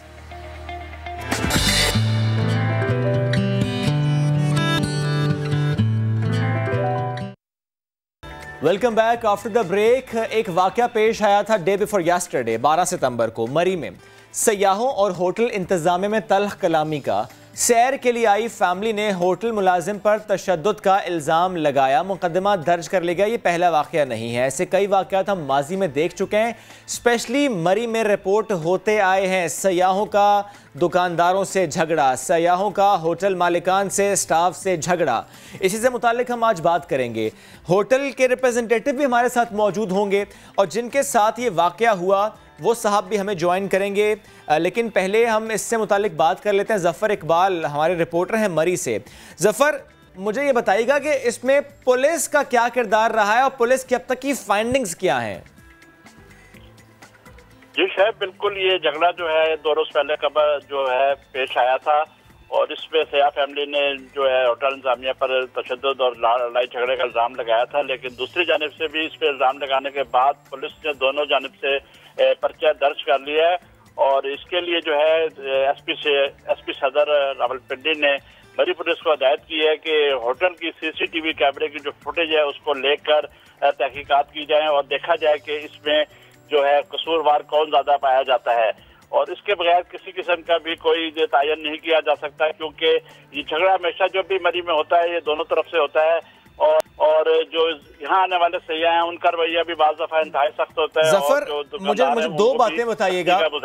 ज़फ़र, 2 बातें बताइएगा। एक तो ये कि आपने खुद भी कहा कि वो सीसीटीवी फुटेज का अहम रोल होगा, क्या वो सीसीटीवी फुटेज सामने नहीं आई? और दूसरी बात ये कि जो फुटेज सामने आई है, जो बाहर की फुटेज सामने आई है, वो तो बहुत क्लियर है। जी बिल्कुल ऐसा ही है कि जो फुटेज बाहर से बनाई गई है वो तो बिल्कुल क्लियर है, लेकिन ये झगड़ा शुरू कैसे हुआ है असल चीज ये देखनी है। उसके बाद जो ख्वातीन भी आप देख सकते हैं, शायद बात फुटेज में नजर आए आपको कि कुछ ख्वातीन भी इंतहाई बदतमीजी करती हुई देखी गई हैं। हालांकि मैं समझता हूँ कि ऐसे मौके पर ख्वातीन का कोई काम नहीं होता कि वो किसी किस्म का झगड़े में शामिल हो। नहीं, मुझे ये बताइए जो होटल इंतजामिया है उनकी तरफ से कोई ना कोई फुटेज दी गई हो कि भाई देखिए ये यहाँ पर ये लोग कर रहे हैं, हम नहीं कर रहे, कुछ इस तरह का फुटेज है, कुछ ऐसी उनके मौक़िफ़ को सपोर्ट करती हुई बात है? जी किरण, बिल्कुल ऐसा ही है कि उनकी तरफ से फुटेज दी गई है, लेकिन वो अभी तक सिर्फ पुलिस को फराहम की गई है, अभी वो पब्लिक नहीं की गई है। जो भी फुटेज है वो अभी तक पुलिस के पास है और पुलिस ने उसी पर कोई फैसला करना होगा और उसके बाद ही जो बातें हैं वो सामने आ सकेंगी। और ये फरमाइए, ये भी बता दीजिएगा थोड़ा सा कि आम दिनों में भी कोई ना कोई वाक़यात ऐसे हो जाते हैं, तल्ख कलामी हो जाती है, जो लोग वहाँ सैर को गए होते हैं और जो मकामी होते हैं, ये वाक़यात इनमें कुछ कमी देखने में आएगी, ये तवातुर के साथ में होते चले आ रहे हैं? जी माजी के मुकाबले में देखा जाए तो उसमें बहुत हद तक कमी आई है, खासकर ये कोविड-19 के बाद जो है इसमें लोगों के जो रवैये हैं काफी तब्दील हुए हैं और क्योंकि इन्होंने जो है कि एक लंबा ब्रेकडाउन देखा है अपने बिजनेस के दौरान, तो इन लोगों में भी तब्दीली तो आई है। लेकिन मैं ये आपको बताता चलूँ कि बाज़ दफ़ा जो हमारे सयाह हज़रात अपने इलाकों से आते हैं वो यहाँ पर भी आकर उसी मुताबिक जो अपने इलाके के मुताबिक होता है उस तरह बिहेव करते हैं। हालांकि जो टूरिस्ट सिटी होती है उसका मिजाज थोड़ा सा मुख्तलिफ होता है, इंसान को थोड़ा सा उसमें जो है देखभाल का भी मुजाहरा करना पड़ता है और तहम्मुल का भी मुजाहरा करना पड़ता है। और ये वाक़या सिर्फ इसलिए पेश आया कि ये जो फैमिली थी ये ऑर्डर दिए बगैर मशरूम जाना चाह रही थी और रश आवर था उस पर और इन्हें मना किया गया। लेकिन ठीक है जफर, आप साथ मौजूद रहिएगा। जिनके साथ ये वाकया हुआ अली तौकीर उनका नाम है, टूरिस्ट थे, वहां पर गए थे, हमें ज्वाइन किया उन्होंने। अली, आपकी वीडियो तो हमने देखी कि आपने इल्ज़ाम आयद किया कि आप लोगों पर तशद्दुद हुआ है, आपकी वाइफ भी साथ मौजूद थी, सिस्टर्स भी थी। थोड़ा सा बताएंगे मुझे कि ये स्टार्ट कैसे हुआ था, व्हाट एक्चुअली हैपेंड? अस्सलाम वालेकुम सर। वालेकुम सलाम जी सर, इस तरह था कि मैं अपनी फैमिली के साथ जब वहाँ पे पहुँचा हूँ तो मगरिब का वक्त निकल रहा था, तो मैंने वहाँ पे जाकर जो स्टाफ मौजूद था मैंने उनसे सिर्फ इतनी रिक्वेस्ट की थी कि मुझे बताइए मैंने नमाज पढ़नी है पहले। जब उसने मुझे बिल्कुल बताया, गाइड किया, उसने कहा कि आप ऑर्डर करेंगे। मैं कहा सर मेरी फैमिली पीछे आ रही है, तो जब आ जाएगी तो फिर हम डिसाइड करके ऑर्डर कर देंगे और फिर मैं नमाज पढ़। मैंने वुजू किया, नमाज पढ़ी है, मेरी बड़ी सिस्टर ने भी नमाज पढ़ी है, मेरी छोटी सिस्टर ने भी नमाज पढ़ी है वुजू करके। मैं जब बाहर निकला तो उसने ना मेरी मिसेस को रोका हुआ था, उनसे जाके सिर्फ इतना मैंने पूछा कि वजन क्या मसला हुआ। तो कहते सर जब तक आप हमें ऑर्डर सिर्फ नहीं ला के देंगे हम इनको वुजू करने नहीं जाने देंगे। जिस पर किसी किस्म की कोई तलब कलामी नहीं थी है, किसी किस्म की कोई बात नहीं थी है। उनसे सिर्फ इतनी रिक्वेस्ट की थी कि अपने मैनेजर को बुला दें। तो उसने आगे बड़ी बदतमीजी से कहा था, बड़ा लाउडली और रूडली, कि मैं ही मैनेजर हूँ। फिर बाद में एक लेडी भी वहां पर आई थी जो खुद को मैनेजर बताती थी, मैं उनको नहीं जानता था और मेरी उनसे किसी किस्म की कोई बात नहीं हुई। उसके बाद जब मैंने उनसे कहा कि मैं मैनेजर हूँ तो मैंने उनसे इतनी रिक्वेस्ट की कि जनाब फिर अगर आप मैनेजर हैं तो फिर मुझे अपने ऑनर से बात करने में चाहिए कि आप इनको क्यों रोक रहे हैं। अब ये कहे जा रहे हैं कि SOPs का इशू था, SOPs का इशू था, वॉशरूम में कोई भी नहीं था, वजू वाली जगह पर कोई भी मौजूद नहीं था। अब ये कह रहे हैं कि वो SOPs का इशू था। मैं वजू करके आया था, मैं वॉशरूम यूज करके नमाज पढ़कर वहीं पर जाकर बैठ रहे थे। नहीं, फिर ये तो मामला हो गया, लेकिन वो हाथापाई तक नौबत क्यों आई? जब जितनी वो बदतमीजी से, वो एक भारी जिस्म का आदमी था, मैं उसका नाम नहीं जानता, उसने बड़ी जितनी की वो बदतमीजी से बात कर रहा था ना, और वो बार बार जाकर रास्ता रोकी जा रहा था मेरी सिस्टर का और मेरी बहन का। एक और मौका था कि छोटी सिस्टर का ना वुजू के दौरान मोबाइल फोन रह गया था वॉशरूम में, वुजू वाली जगह पर। ठीक है। और वो बार बार आके कह रही थी कि मेरा ना मुझे अपना मोबाइल लेने दें, मेरा मोबाइल वहां पर रह गया, मेरा मोबाइल वहां पर रह गया। लोग वो भी लेने जाने नहीं दे रहा था। इन एनी केस वो तो रोक रहे थे। मेरा सवाल फिर वही है कि अगर वो बदतमीजी भी कर रहे थे, अगर वो रोक भी रहे थे, उनकी प्रेमिसेस थी, हाथापाई तक नौबत कैसे आई? मैं यही तो मैं बात आपको कर रहा हूँ। अगर तो मेरी तरफ से हाथापाई हुई है फिर तो मैं हाजिर हूँ। बात ये है ना गाली ना अब्यूजिव लैंग्वेज। अली, ये जो सारी बात आप मुझे बता रहे हैं जो कि अंदर वाकया हुआ है, ज़ाहिर है उसकी सीसीटीवी फुटेज भी सामने आ जाएगी। जो आप बात करें, आई एम श्योर कि वो बात बिल्कुल ऐसे ही है, सीसीटीवी फुटेज सामने आ जाएगी। लेकिन जो वीडियो बाहर की आती है और जो वीडियो बाद में हम देखते हैं कि जिसमें हाथापाई हुई है, जिसमें आप भी बार बार बता रहे हैं, कह रहे हैं कि मेरी वाइफ को ना हिट करें, मेरी सिस्टर्स भी हैं यहाँ पर, ये बाहर तक मामला पहुंच गया।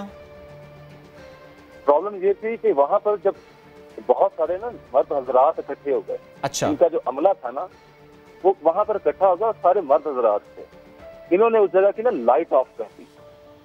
खवातीन की मौजूदगी में 10-12 आदमी मौजूद हैं, 3 खवातीन मौजूद हैं वहां पर, और इन्होंने वहां पर लाइट ऑफ कर दी, जिस पर मेरी बहन ने बड़ा चीख के कहा कि आपने लाइट क्यों ऑफ कर दी। ये मामला था।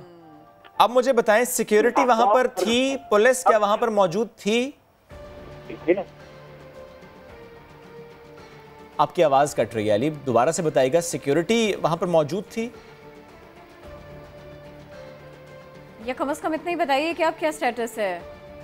दो बातें, एक तो ये कि उस वक्त सिक्योरिटी थी कि नहीं, जैसे कि शुएब आप कह रहे थे। दूसरे ये कि इसका मतलब ये हुआ कि आपका कांटेक्ट रेलेवेंट अथॉरिटीज से हुआ ही नहीं, कि आप उनसे बात करते और आप मामले को सोशल मीडिया तक ले गए। अच्छा, अब एक झगड़ा हो गया, वो अच्छे खासे उनको चोटें भी आई हैं, उनकी फैमिली परेशान भी बहुत है, लेकिन हुआ बेसिकली क्या था ये एक तरफ से सुनना ज़रूरी नहीं है। तो हम होटल की बात भी कर लेते हैं। अरसलान रिप्रेजेंट कर रहे हैं उस रेस्टोरेंट को। अरसलान, जाहिर है एक फैमिली है, एथिकली भी हमें सोचना चाहिए, एक फैमिली है, ख़वातीन है उसमें, बच्चे हैं उस पर, फैमिली ज़ाहिर है वहाँ पर आई थी। ऐसे में अगर ये कहा जा रहा है उनकी तरफ से कि हम सिर्फ वज़ू करने जाना चाह रहे थे, हम नमाज़ पढ़ना चाह रहे थे, फिर एक अगर खातून ये कहती है कि मेरा मोबाइल फ़ोन वहाँ पर रह गया है जहाँ पर वज़ू करने वो गई थी, तो क्यों रोका जा रहा था स्टाफ की तरफ से? और क्या मामला इतना ही है जैसा अली बता रहे हैं? आपने भी सुना होगा जितना उनका मौक़िफ़ है कि दैट्स व्हाट हैपेंड इनसाइड। अस्सलाम वालेकुम। वालेकुम सलाम। सर, बात इस तरह से है कि सबसे पहले ये अली साहब आते हैं नमाज के लिए, सिगरेट भी पी रहे थे, हम भी वहाँ बैठे नहीं। इन्होंने नमाज का कहा कि मैंने वज़ू करना है, इनको जाने दिया गया। इंस्पेक्टर तो ऑर्डर की कोई बात नहीं गई। हम कस्टमर को हमेशा गाइड करते हैं कि सर ऑर्डर आपका ऊपर काउंटर पे प्लेस होगा, उसके बाद आप सिटिंग इंडोर करना चाहें, आउटडोर करना चाहें, आपकी चॉइस। ठीक है। ये चले गए, वॉशरूम यूज करके आए, इवन के वॉशरूम मेंबर जो वहाँ पे स्टाफ था उसको टिप भी देकर गया। इसके बाद इनकी जो खातून बता रहे हैं वो उन्होंने रिक्वेस्ट की, वॉशरूम जो सब फ्री थे उनको भी भेज दिया गया। ठीक। उनके बाद इनकी थर्ड लेडी हैं, उन्होंने भी यही कहा कि मैंने नमाज पढ़नी है, वज़ू करना है। उनको मैंने कहा कि आप होल्ड कीजिएगा थोड़ी देर, आपके मेंबर गए हुए हैं, आते हैं तो आप उसके बाद जाके वज़ू कर लें। SOP को हम फॉलो कर रहे हैं। हमारे 2 वॉशरूम्स हैं, हमें उधर भेजने के लिए 1 बाय 1 भेजना पड़ता है। इनको उस वक्त किसी चीज़ की कोई रुकावट या किसी ने इनको कोई मना नहीं किया। इसके बाद इनके 4 लोग नीचे पार्किंग से और ऊपर आ जाते हैं। मैं वो ये बताने लगा हूँ, 4 लोग इनके और नीचे से आए और तकरीबन कोई 3 या 4 बच्चे भी थे उनके।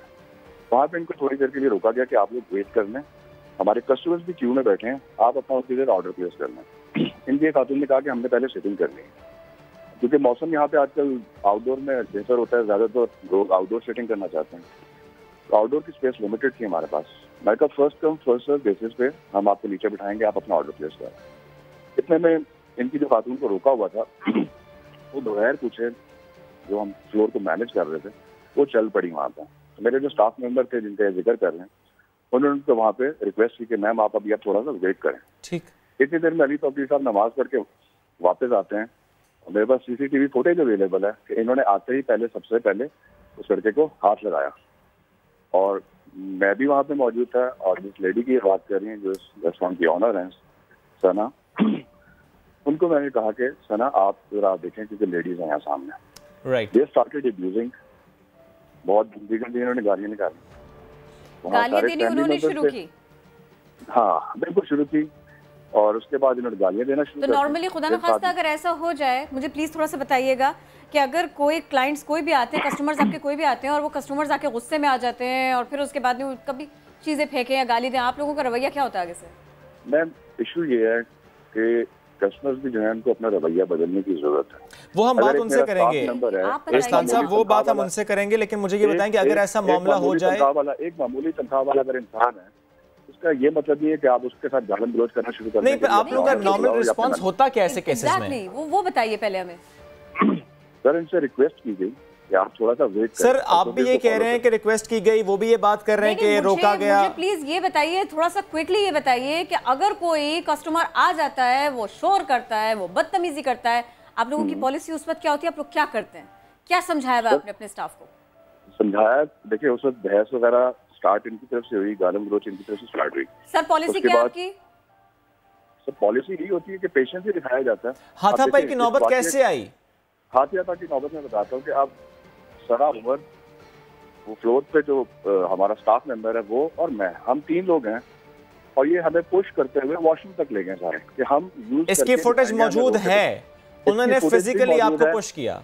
इसकी फुटेज भी मौजूद है, और ये हैरेसमेंट की जो बात कर रहे हैं, मेरे स्टाफ मेंबर को इनकी लेडी धक्के दे रही है। सर लेकिन एक बात वो कर रहे हैं, वो ये कह रहे हैं कि लाइट ऑफ कर दी गई थी, खवातीन मौजूद थी, लाइट ऑफ कर दी गई थी।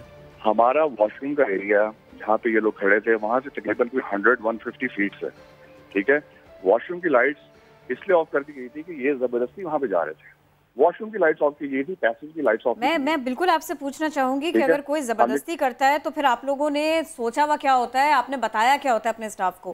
प्लीज हमारे साथ रहिएगा, एक अहम खबर है हमारे पास, जरा हम वो नए दिन के बता दें। लाहौर हाई कोर्ट में सानहा मोटरवे पर जुडिशल कमीशन तश्कील देने की दरखास्त पर समाअत जारी है।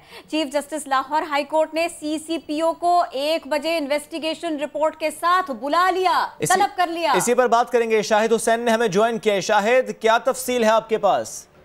जी, आज जब ये दरख्वास्त की समाअत हुई है तो सरकारी वकील ने बताया कि इस पर इंक्वायरी हो रही है। जुडिशल कमीशन जो है वो तश्कील देना हुकूमत की डिस्क्रेशन है, जिस पर जो चीफ जस्टिस थे कासिम खान, उन्होंने कहा ये कैसी इंक्वायरी है जिसमें डिपार्टमेंटल हेड जो है यानी CCPO मजलूम को ही गलत कहने पर तुल जाए।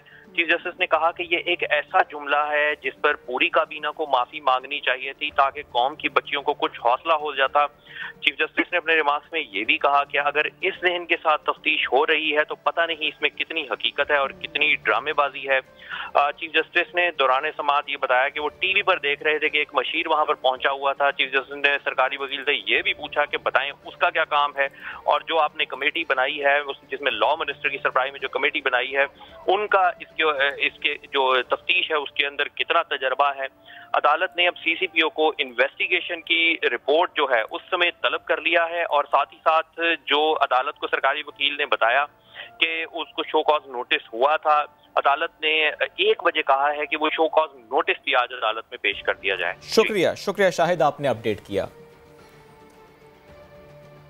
और इससे पहले हम बात कर रहे थे मरी में पेश आने वाले वाक़े की। होटल में टूरिस्ट जाते हैं और उसके बाद नाखुशगवार वाक़या रिपोर्ट होता है, उससे मुतालिक हम बात कर रहे हैं। हमारे साथ ही मौजूद हैं अरसलान, होटल को रिप्रेजेंट कर रहे हैं, अली जो कि टूरिस्ट हैं वो रिप्रेजेंट कर रहे हैं अपनी पूरी फैमिली को। डेफिनेटली अरसलान, आप अपनी बात भी मुकम्मल कीजिएगा, और साथ में मैं चाहता हूँ कि इसी प्लेटफॉर्म के ज़रिए हम अगर ये बात कर लें कि दोनों तरफ से गलती हो सकती है, किसी की गलती कम, किसी की ज़्यादा हो सकती है, लेकिन क्यों ना एक दूसरे के लिए दिल बड़ा किया जाए। कुछ गलतियां आपके स्टाफ की तरफ से भी शायद हुई होंगी, अगर आप उसकी तरफ से माजरत कर लें, और फिर मैं अली से भी बात करूंगा कि जो गलतियां उनकी तरफ से हुई हैं वो पुश करना हो, वो दीगर मामला पर वो भी अगर माजरत कर लें, बजाय इसके हीट ऑफ द मोमेंट था, तो हम इसको जरा रिजॉल्व कर लेते हैं। आप भी बड़े दिल का मुजाहरा कीजिए, फिर मैं अली से भी बात करूंगा। प्लीज अरसलान। सर, बड़े दिल का मुजाहरा यही था कि सर ये सारा इवेंट होने के बाद, ये बैड एपिसोड होने के बाद तकरीबन 1.5 से 2 घंटे ये लोग वहीं पे बैठे रहे। इनको कुर्सियां भी प्रोवाइड की गई, इसी ने इनको डिस्टर्ब नहीं किया। पुलिस को इन्होंने कॉल किया, हमने कहा ठीक है लोकल अथॉरिटीज जो है वो आके फैसला कर लें। जब लोकल अथॉरिटीज आ गई, उन्होंने CCTV फुटेज दिखी, तो मतलब हमारे स्टाफ की तरफ से कोई फिजिकल टॉर्चर जिसका ये क्लेम कर रहे हैं ऐसा कुछ भी नहीं किया गया, ठीक है। और उसके बाद इन्होंने फिर सोशल मीडिया का प्लेटफॉर्म यूज किया।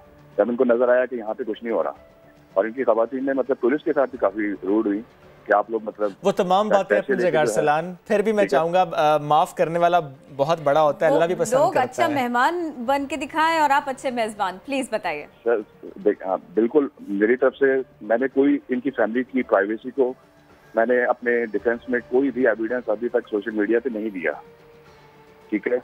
इसी वजह से नहीं दिया था, इनकी फैमिली की प्राइवेसी मुझे अजीज थी। लेकिन जब मुझे नेक्स्ट डे पता चला कि पॉलिटिकल प्रेशर के ऊपर, CM साहब के नोटिस के ऊपर, IG साहब के नोटिस के ऊपर सोशल मीडिया पे जो हंगामा बरपा हुआ और उसके प्रेशर में आके एक FIR कर दी गई है, और फिर कल जब सारा दिन मैं वहाँ पे SHO साहब के पास पेश रहा, SHO साहब के भी अल्फाज थे कि FIR बनती नहीं है। लेकिन तो अरसलान आप क्यों नहीं वो CCTV फुटेज भी दे देते, हमें ही दे दीजिए, हम वो चला देते हैं। मुझे देखें, हम यहाँ पे बिजनेस कर रहे हैं, ठीक है, हमें अपनी कस्टमर्स की हमेशा से ख्याल होता है। होना भी चाहिए। साल है यहाँ पे, कभी ऐसा इंसिडेंट नहीं हुआ। और यहाँ पे कस्टमर जिनका पुलिस ने बयान रिकॉर्ड किया, और उसमें भी साफ ये जाहिर था। ठीक है Arsalan, I am sorry to interrupt Ali, क्योंकि साथ मौजूद है, मैं रिस्पांस उनका भी ले लेता हूं। अली, आप भी गुफ्तगू सुन रहे होंगे, ही इज़ वेरी हम्बल, और ज़ाहिर है जिस तरह की बात वो कर रहे हैं, he is having that CCTV as well जिसमें पुश किया जा रहा है। मैं इतनी डिटेल्स में नहीं जाता, इतनी निटी ग्रिटीज़ में नहीं जाता। जिस तरह किरण ने भी कहा, हीट ऑफ द मोमेंट हो जाता है, गलती किसी की तरफ से भी हो जाती है। अगर ऐसा मामला हो गया है, बजाय इसके हम उसको सोशल मीडिया पर भी डालें, उस पर भी बहस होती चली जाए कि इमेज होता है। एग्जैक्टली, तो क्यों ना इस पर इस तरह से बात की जाए कि अली हो गया, किसी की तरफ से भी हो गया, इसको अब और एक्सटेंड ना किया जाए। जो गलतियां अगर आपकी फैमिली मेंबर की तरफ से अगर हो गई है, ठीक है, उनसे भी हुई होगी, पर जो आपकी तरफ से होगी आप उसे एडमिट कर लीजिए और इस मामले को रफा दफा कर लेते हैं।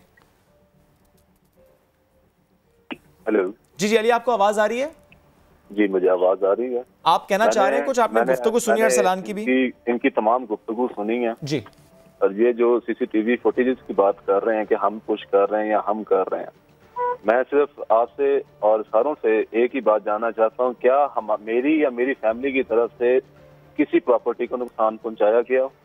किसी खातून के साथ वहाँ पे बदतमीजी की गई हो? जो वहाँ पे मौजूद थी खातून, उनके साथ किसी किस्म की बदतमीजी की गई हो? या पहली गाली और पहला थप्पड़ हमारी तरफ से मारा गया हो? अली, पहला थप्पड़ किसने मारा था वैसे? मैं अकेला आदमी हूँ और इनके 10 से 12 लोग मौजूद हैं। अली, पहला थप्पड़ किसने मारा था? पहला थप्पड़ वहाँ पर मौजूद एक आदमी था जिसका हुलिया मुझे पता है, लेकिन मैं उसका नाम नहीं जानता।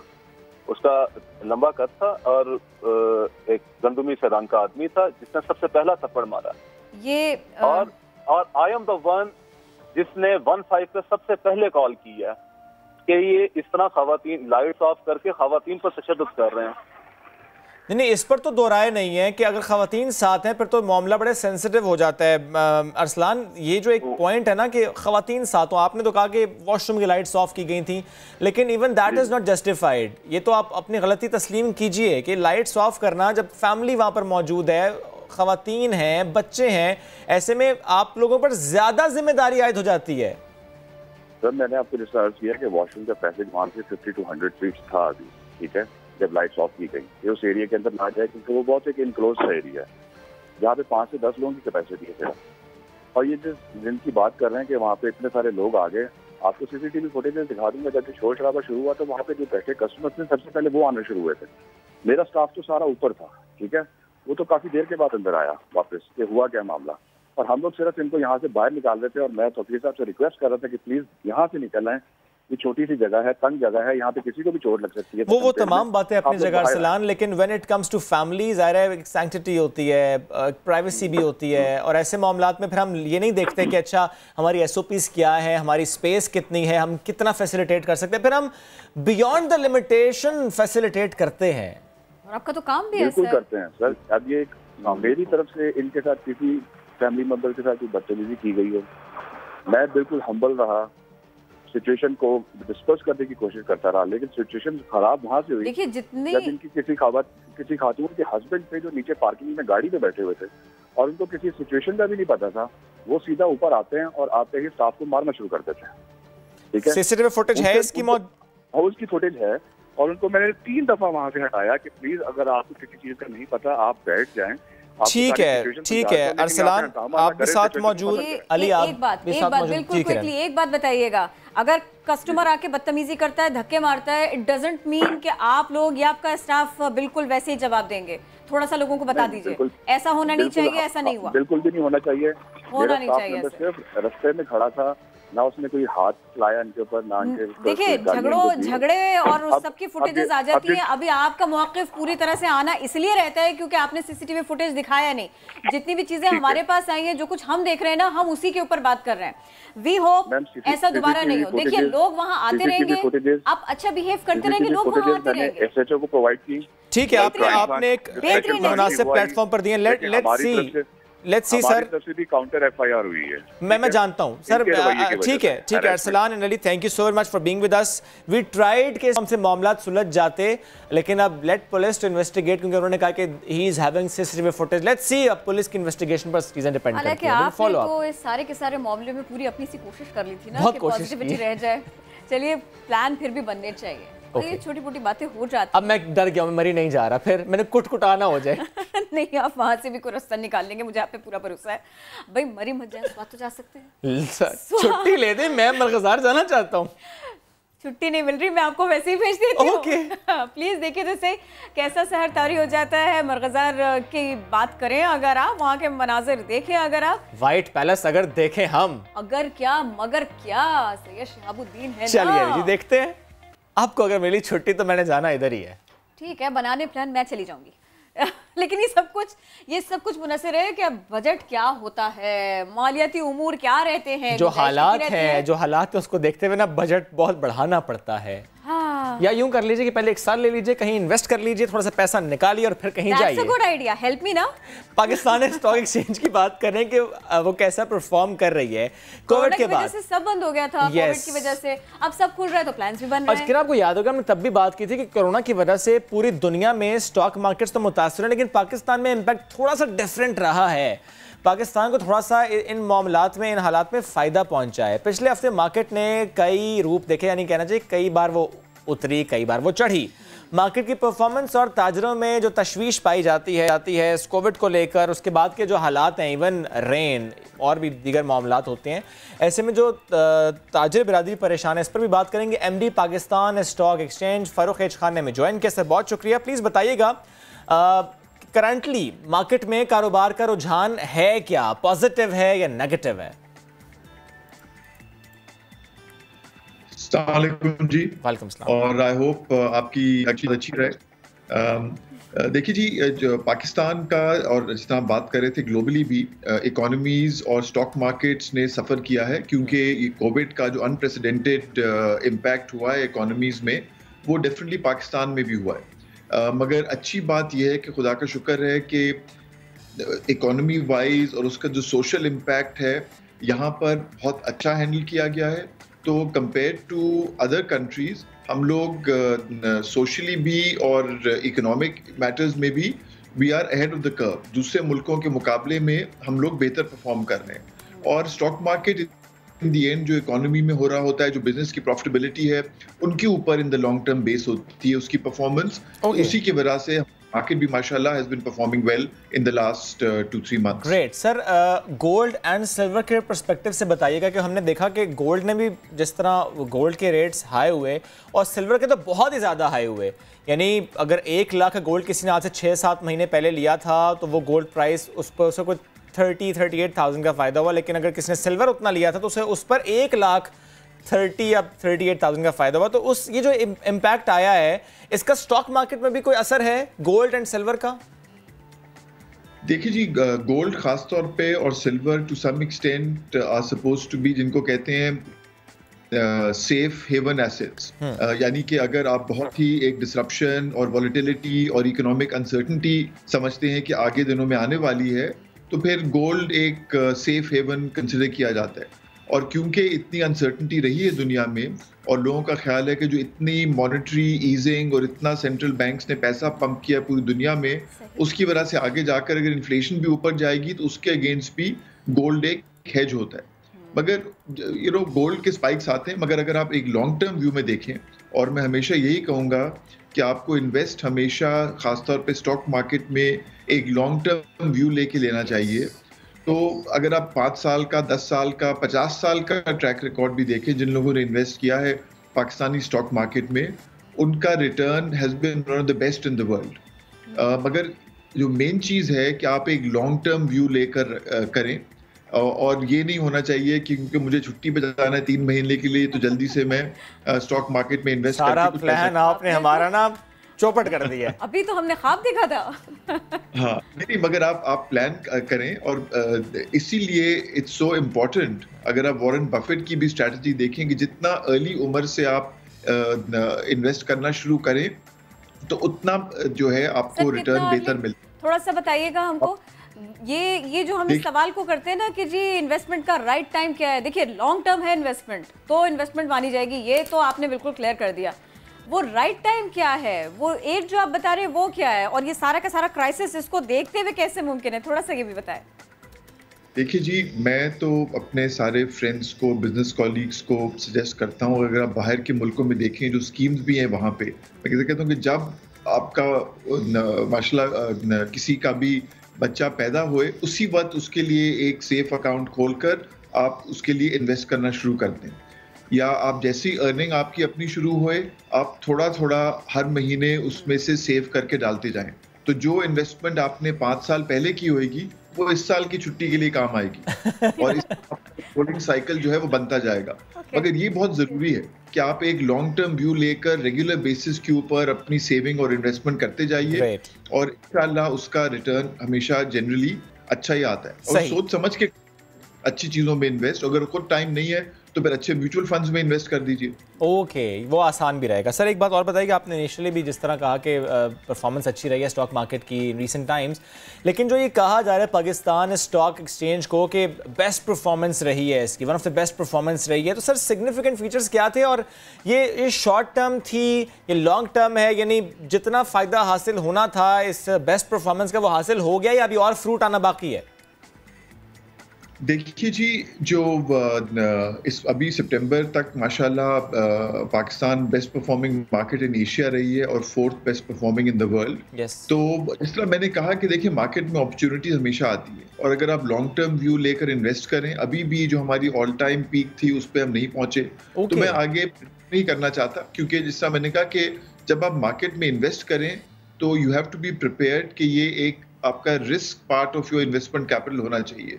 मार्केट ऊपर भी जाती है, नीचे भी जाती है, इसीलिए लॉन्ग टर्म जब आप रुझान जो है ना, उनका जो दिल है उसको भी आप कभी ऊपर ले जाते हैं कभी नीचे ले जाते हैं। ये 3 महीने के लिए छुट्टी का प्लान नहीं बन सकता, 5 साल भी रखना पड़ेगा, रिस्क फैक्टर भी रखना पड़ेगा, रकम डूब भी सकती है। डरा रहे बता रहे रियलिस्टिक है ना। इसलिए मैंने कहा कि अगर आप एक लॉन्ग टर्म व्यू लेकर अच्छी स्टॉक्स में इन्वेस्ट करें और अगर खुद आपके पास टाइम या कैपेबिलिटी नहीं है रिसर्च करने की, तो आप अच्छे फंड में इन्वेस्ट करें तो ओवर टाइम आपको रिटर्न आएगा। इसलिए मैंने कहा मगर मार्केट जो है दे डू गो, सिर्फ पाकिस्तान में नहीं पूरी दुनिया में, मगर इसका ये मतलब नहीं है कि आप इन्वेस्ट नहीं करें। मगर अगर आप 100 रुपए इन्वेस्ट कर रहे हैं तो उसमें से आपकी रिस्क एपेटाइट पर डिपेंड करता है 10, 20, 50, 60 रुपए उसमें से आप स्टॉक मार्केट में डालें, बाकी जो बैलेंस है वो आप सेफ बैंक डिपॉजिट में रखें जहां भी आपको नेशनल सेविंग स्कीम वगैरह में रिटर्न बेहतर मिलता है, जहां बेहतर मगर जी तो मगर उससे आपको वो रिटर्न नहीं मिलेगा ओवर द लॉन्ग टर्म जो आपको जनरली स्टॉक मिलेगा। ठीक जी, बेहद शुक्रिया सर, बेहद शुक्रिया। साथ मौजूद थे आप MD पाकिस्तान स्टॉक एक्सचेंज। और लॉन्ग टर्म फ़ायदा हासिल तब होगा जब आपने लॉन्ग टर्म को अपने इस जगह पे रखा होगा कि अच्छा जो मैं इन्वेस्ट कर रहा हूँ ना वो लॉन्ग टर्म है। लेकिन दोनों हाथ नहीं वर्चुअल हाथ इधर रखिए, दोनों हाथ जेब पर रखिए। लेकिन फिलहाल हमें ब्रेक लेनी है, ये शॉर्ट टर्म वगैरह इस शो का ब्रेक लेते हैं, वापस आते हैं। मुझे तो लगा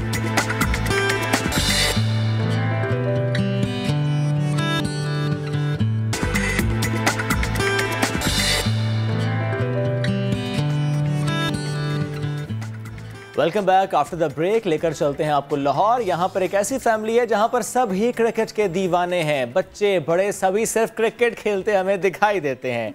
रिपोर्ट करेंगी सिद्रा गयास। नन्हे बच्चों की क्रिकेट से लगन और ये बच्चे इस खेल को अपनी शनाख्त बनाना चाहते हैं।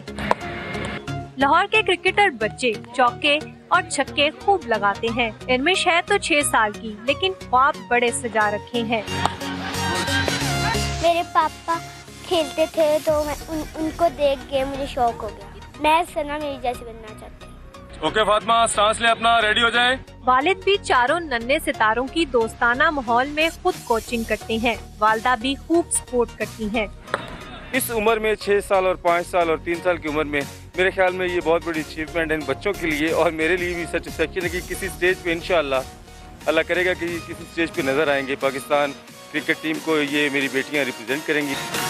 नन्ही अनमिश ने क्रिकेट के जुनून में नज़म भी लिखी है। क्रिकेट के दिल दादा ये नन्हे बच्चे मुस्तकबिल में पाकिस्तानी क्रिकेट टीम का हिस्सा बनना चाहते हैं। कैमरामैन नजर इकबाल के साथ सिद्रा गयास, समा लाहौर।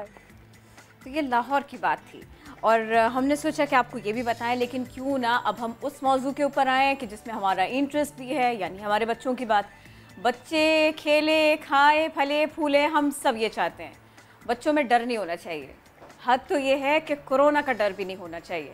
बट प्रॉब्लम इज़ आजकल बच्चे थोड़े कंफ्यूज और थोड़े खौफज़दा हैं इसी कोरोना की वजह से। स्कूल्स खुल रहे हैं, बच्चों को तो खुशी खुशी जाना चाहिए ना, इतना इंतज़ार किया था उन्होंने, लेकिन कहीं कहीं बच्चों में थोड़ा सा उलझन तो है सबकी वजह से। तो हम आपके सामने पहले एक वीडियो रखते हैं और फिर हम उसी के ऊपर बात भी करेंगे।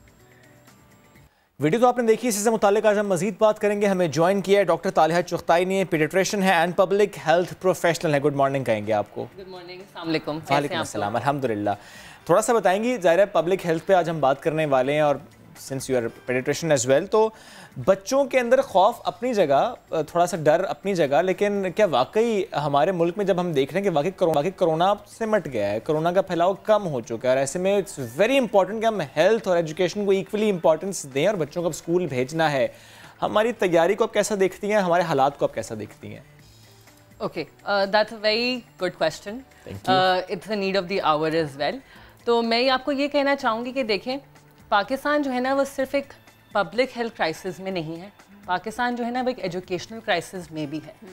तो हमें कुछ चीज़ें याद ये रखनी है कि हमारा जो एक ड्रॉप आउट रेट है हमारा, दैट इज़ अबाउट 20 मिलियन, हमारा drop out rate is one of the highest in the world.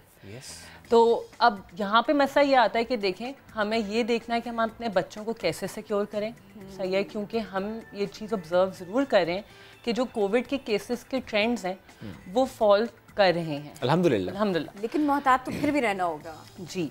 तो सबसे पहली इम्पॉर्टेंट चीज़ यही है कि हमने बाकी सब कुछ तो खोल दिया है, अब हमारे बच्चे जो घर पे बैठे हैं, जो ऑनलाइन एजुकेशन के बेनिफिट्स रीप कर रहे हैं, कुछ कर सकते हैं और कुछ नहीं कर सकते। अब हमने अपने बच्चों की हेल्थ और वेल बीइंग को कैसे सिक्योर करना है, नीड टू मेक श्योर कि हम उस चीज़ को एड्रेस करें जो उनकी एजुकेशन है। जहाँ तक आपका सवाल ये है कि मैं कैसी सिचुएशन देखती हूँ, तो सिचुएशन ये है कि देखें, एक कम्युनिटी एफर्ट है, सब मिल के काम करेंगे तो SOP इम्प्लीमेंटेशन पे, तो ऐसा हो सकता है that we will be able to make sure that हमारे बच्चे सेफ रहें। अच्छा, इसमें एक बात और भी है, ये जो कुछ दिन हमारे बच्चों ने गुजारे हैं ना, ये कुछ बड़ी अच्छी अच्छी आदतें भी अपनाई हैं और कहीं कहीं हमारा ध्यान भी अपने बच्चों की तरफ से हटा। तो वो जो ऑनलाइन क्लास के दरमियान इंटरनेट का इस्तेमाल था वो तो था, असाइनमेंट बनाने के लिए था, वो सही है, लेकिन उसके अलावा उनके कुछ हैबिट्स जो है ना वो बन गए। जैसे बाज़ बच्चे रात को देर तक जाग रहे हैं, टीवी के आगे हैं, स्क्रीन टाइम बढ़ गया, वो ऐप्स यूज़ हो रही हैं, मोबाइल्स यूज़ हो रहे हैं, गैजेट्स यूज़ हो रहे हैं। आपका ऑब्जर्वेशन क्या है इस सिलसिले में? ये आदतें बच्चों में बढ़ी हैं और फिर उसके तदारुक के लिए क्या क्या हो सकता है, पेरेंट्स क्या कर सकते हैं? देखिए, स्क्रीन टाइम तो एक कॉन्सिक्वेंस है जो हुआ है, बिल्कुल। अब अगर हम ऑनलाइन क्लासेस रख रहे हैं और बच्चों को लॉग इन करना है किसी फ़ोन, किसी टैबलेट या किसी कंप्यूटर के बायस, तो स्क्रीन टाइम तो बढ़ेगा ऑटोमेटिकली। लेकिन जो दूसरी चीज़ हुई है ना वो ये है कि कुछ बिहेवियरल इश्यूज भी हमने नोटिस किए हैं। कुछ बच्चे जो हैं, जैसे भी हमने वीडियो में भी देखा कि कुछ बच्चे जो हैं वो एक्साइटेड हैं जाने के लिए, लेकिन कुछ बच्चे अब सहम सा भी गए हैं, क्योंकि हमारे घरों में ना फियर का फैक्टर भी है, हम काफ़ी फियरफुल भी हैं।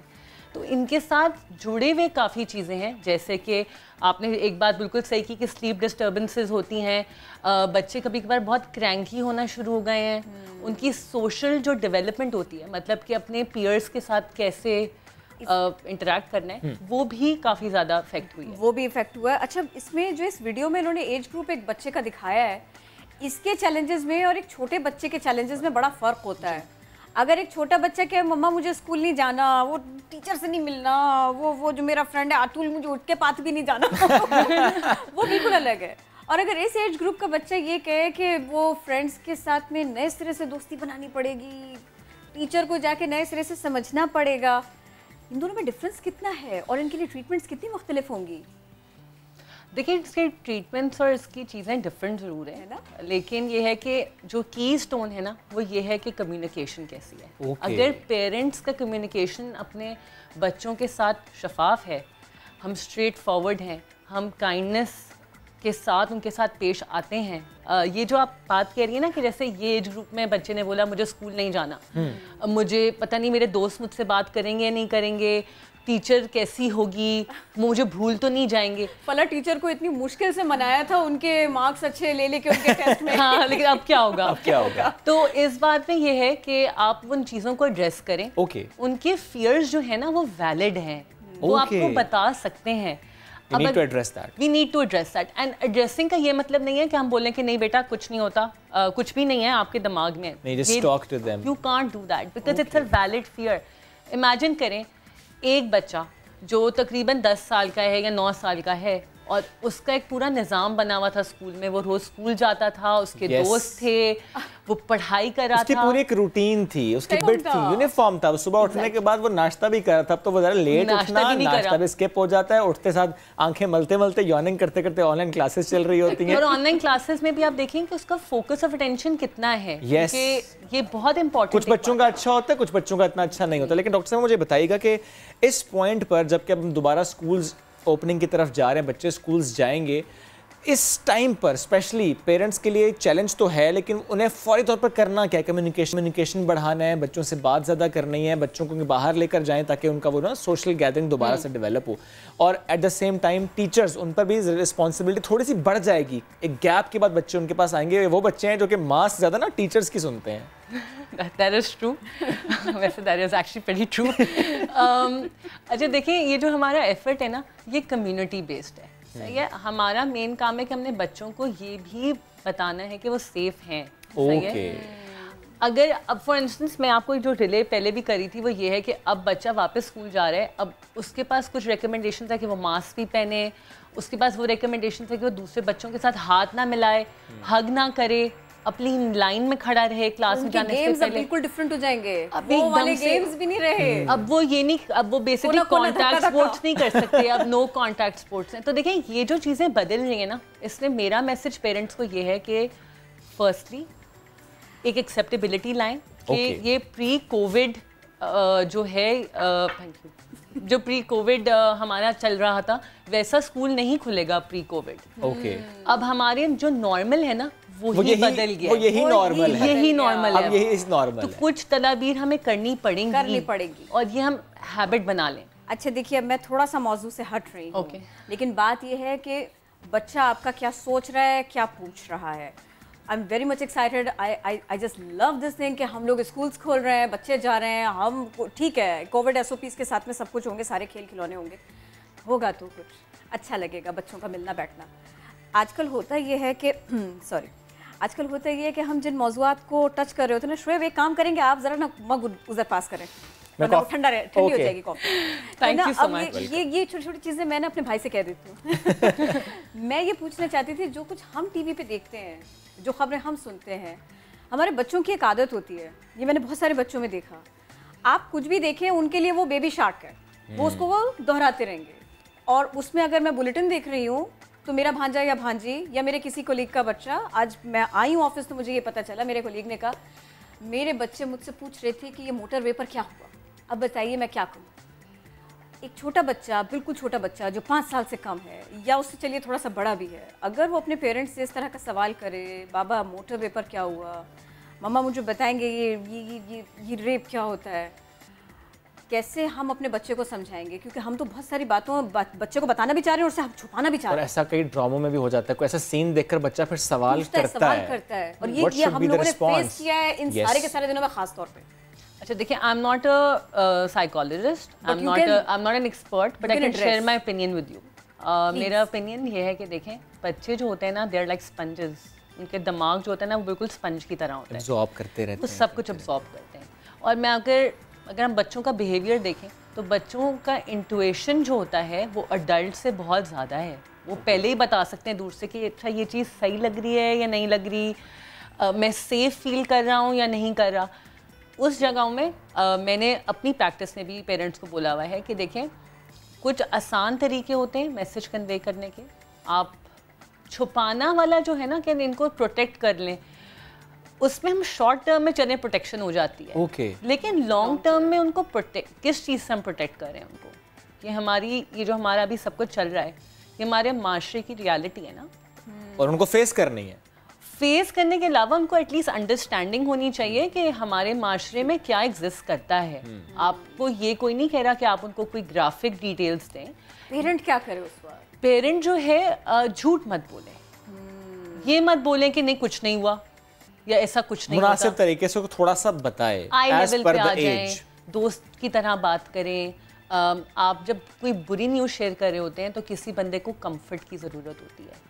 अगर आप बच्चे को कंफर्ट करें, उनको पूरा एक्सप्लेन करने की ज़रूरत नहीं है, लेकिन उनको बस इतना बता दें कि सेफ टच क्या होता है, गुड टच क्या होता है, बैड टच क्या होता है। ये बहुत ज़रूरी है कि बच्चों को इस तरीके से एक्सप्लेन किया जाए। वक्त कम था डॉक्टर तालिया, बेहद शुक्रिया साथ मौजूद थी आप। It was nice talking to you. वक्त हो गया चूँकि ख़त्म, आपसे मुलाकात करेंगे कल। अपना बहुत सा ख्याल रखें, अपने बच्चों का बहुत सा ख्याल रखें। कल जिन बच्चों का स्कूल खुल रहा है प्लीज़ खुशी खुशी स्कूल जाइए, SOPs के साथ स्कूल जाइए, मास्क पहनकर स्कूल जाइए और कोशिश हमें बताइए पेरेंट्स स्पेशली कोशिश ये करें कि जितनी कोशिश कर सकते हैं कि बच्चों को खुद आप लेकर जाएं स्कूल, खुद वहाँ से लेकर आएँ। करेंगे मुलाकात कल। तब तक के लिए अल्लाह हाफ़िज़।